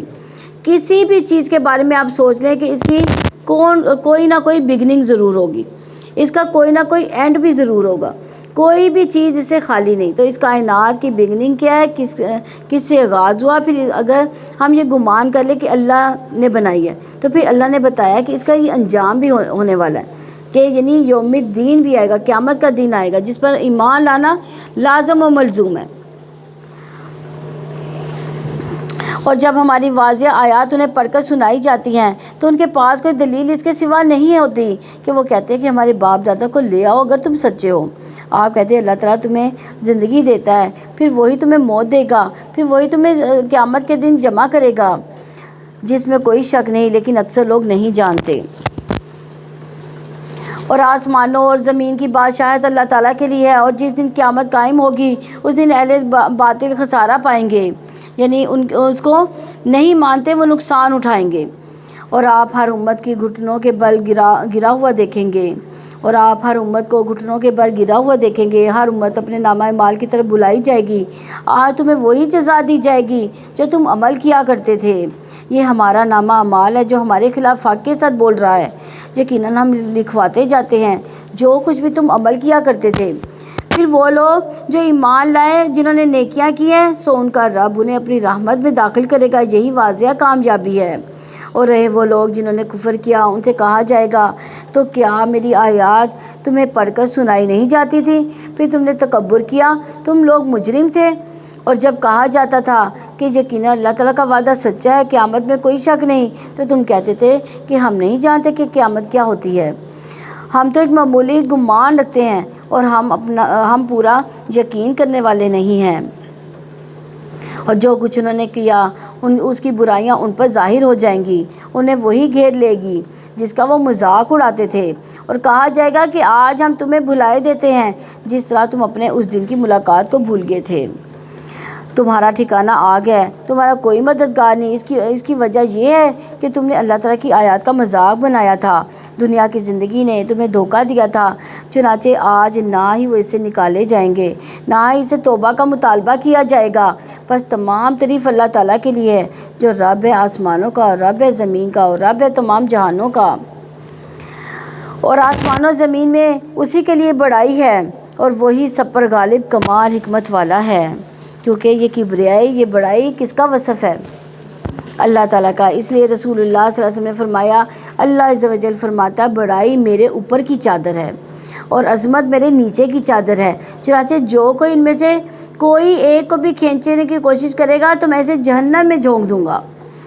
عبداللہ بن عمر رضی اللہ عنہ کہتے ہیں ایک دن رسول اللہ صلی اللہ علیہ وسلم نے ممبر پر یہ آیت تلاوت فرمائی، وَالسَّمَاوَاتِ مَطْوِيَّاتٌ بِيَمِينِهِ سُبْحَانَهُ وَتَعَالَى عَمَّا يُشْرِكُونَ، اور کہنے لگے کہ اللہ تعالیٰ اپنی بزرگی خود بیان کرے گا اور کہے گا کہ میں ہوں جبار، میں ہوں متکبر، میں ہوں بادشاہ، میں ہوں غالب۔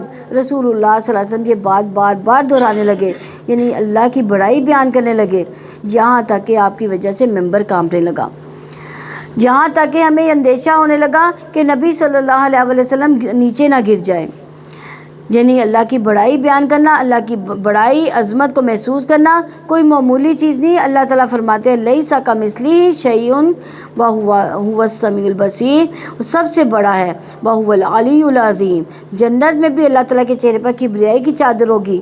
رسول اللہ صلی اللہ علیہ وسلم نے فرمایا جنت میں 2 باغ چاندی کے ہوں گے جن کے برتن اور تمام چیزیں چاندی کی ہوں گی، ہر چیز جو بھی استعمال کی ہوگی وہ 2 سونے کے باغ ہوں گے جن کے تمام برتن دوسری چیزیں سونے کی ہوں گی، اور جنت عدن میں جنتیوں کے اپنے رب کے دیدار میں کوئی چیز رکاوٹ نہ ہوگی سوائے کبریائی کی چادر کے جو اس کے چہرے پر موجود ہوگی۔ تو اللہ کی بڑائی علم والے ہی جانتے ہیں اور ہمیں اس کو یاد رکھنا چاہیے، محسوس بھی کرنا چاہیے۔ الحمدللہ ہمارا یہ پارہ کمپلیٹ ہوا۔ اللہ تعالیٰ ہمیں اس کو سمجھنے اور اس پر عمل کرنے کی توفیق عطا فرمائے، اور قرآن کا پڑھنا پڑھانا آسان فرمائے، اس کو سمجھنا آسان فرمائے۔ ہمیں اللہ تعالیٰ قرآن پڑھنا آسان فرما دے اور ہمیں نمازیں پڑھنی آسان فرما دے۔ یا ارحم الراحمین ہم سے نیکیاں کروا لو، یا ارحم الراحمین اس رمضان میں اتنی نیکیاں کروا لیں یا ارحم الراحمین جس سے آپ ہم سے راضی ہو جائیں، یا ارحم الراحمین اتنی نیکیاں ہو جائیں کہ آپ ہم سے راضی اور خوش ہو جائیں۔ یا ارحم الراحمین ہمیں اس دنیا کی بھلائیاں بھی عطا فرما دو، اللہ آخرت کی برائیاں بھی عطا فرما دو۔ یا ارحم الراحمین ہم سب کے گھروں میں سکون اور امن قائم کر دیں۔ یا ارحم الراحمین ہم تجھ سے التجا کرتی ہیں، ہم تیرے آگے ہاتھ پھیلائے ہیں۔ یا ارحم الراحمین ہمارے خالی دامن ہمارے اپنی رحمتوں سے بھر دو، اللہ ہم تجھ سے معافی مانگتی ہیں اپنے گناہوں کی۔ یا ارحم الراحمین بڑے گناہ ہیں اللہ، پوشیدہ ظاہر باطن ہر طرح کے گناہ تو معاف فرما دے۔ یا ارحم الراحمین تو ہی معاف کرنے والا ہے، یا ارحم الراحمین تو بڑا غفور الرحیم ہے، اللہ تو اپنی رحمت سے ہمارے گناہوں کی معافی دے دے۔ یا ارحم الراحمین ہم تجھ سے آگے نہ کرنے کی التجا مانگتے ہیں اللہ، تو ہمیں آگے کسی بھی گناہ کے کرنے کی توفیق عطا نہ فرمانا۔ یا ارحم الراحمین نیکیوں کی توفیق عطا فرمانا۔ یا ارحم الراحمین آخرت میں جب ہر کوئی اپنی گھبراہٹوں میں ہوگا اللہ، اس وقت کی گھبراہٹوں سے ہمیں راحتیں عطا فرمانا، اللہ پل صراط پر چلنا آسان فرمانا۔ یا ارحم الراحمین اس وقت عرش کا سایہ نصیب فرما دینا، اللہ ہم تجھ سے جنت الفردوس کا سوال کرتی ہیں۔ اللہ ہم بڑے گناہ گار، بڑے سیاہ کار ہیں یا ارحم الراحمین، ہمارے اتنے گناہ ہیں کہ اللہ ہم جنت حاصل بھی کرنا چاہیں تو نہیں کر سکتے، لیکن اللہ اگر تیری رحمت ہوگی تو ہم جنت الفردوس حاصل کر لیں گے۔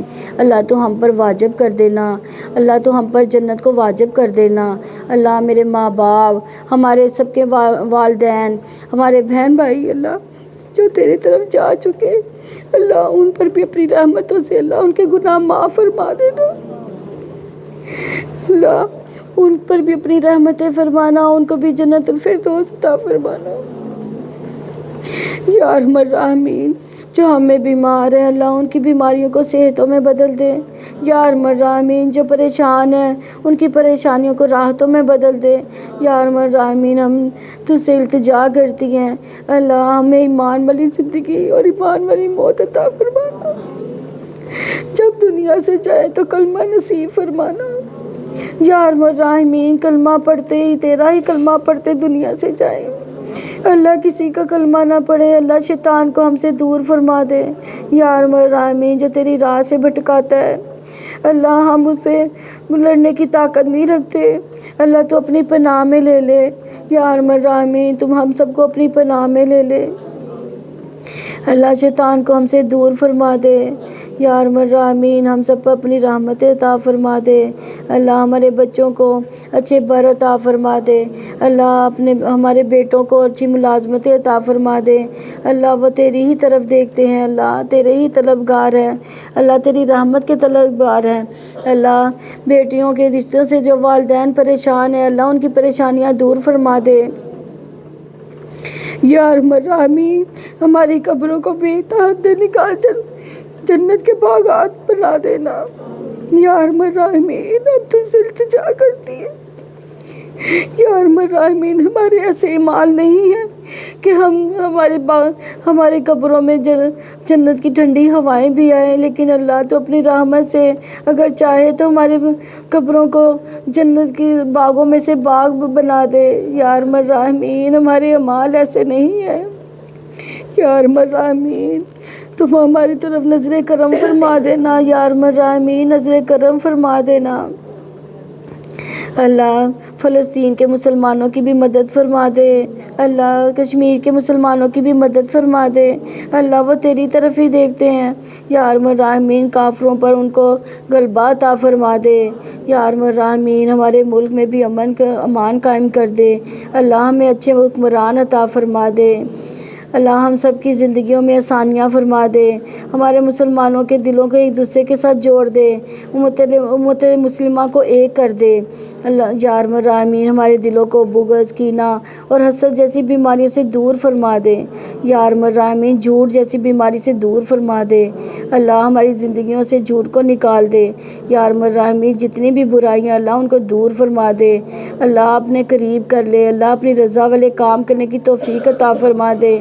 اللہ ہم تجھ سے راضی، اللہ تو ہم سے راضی ہو جا، اللہ ہم تجھ سے راضی، اللہ تو ہم سے راضی ہو جا۔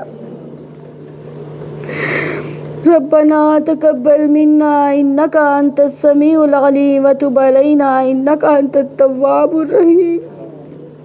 صلی اللہ علی محمد وآلہ وصحبہ اجمعین برحمتک یا ارحم الراحمین۔ سبحانک اللہم و بحمدک، نشہد ان لا الہ الا انت، استغفرک۔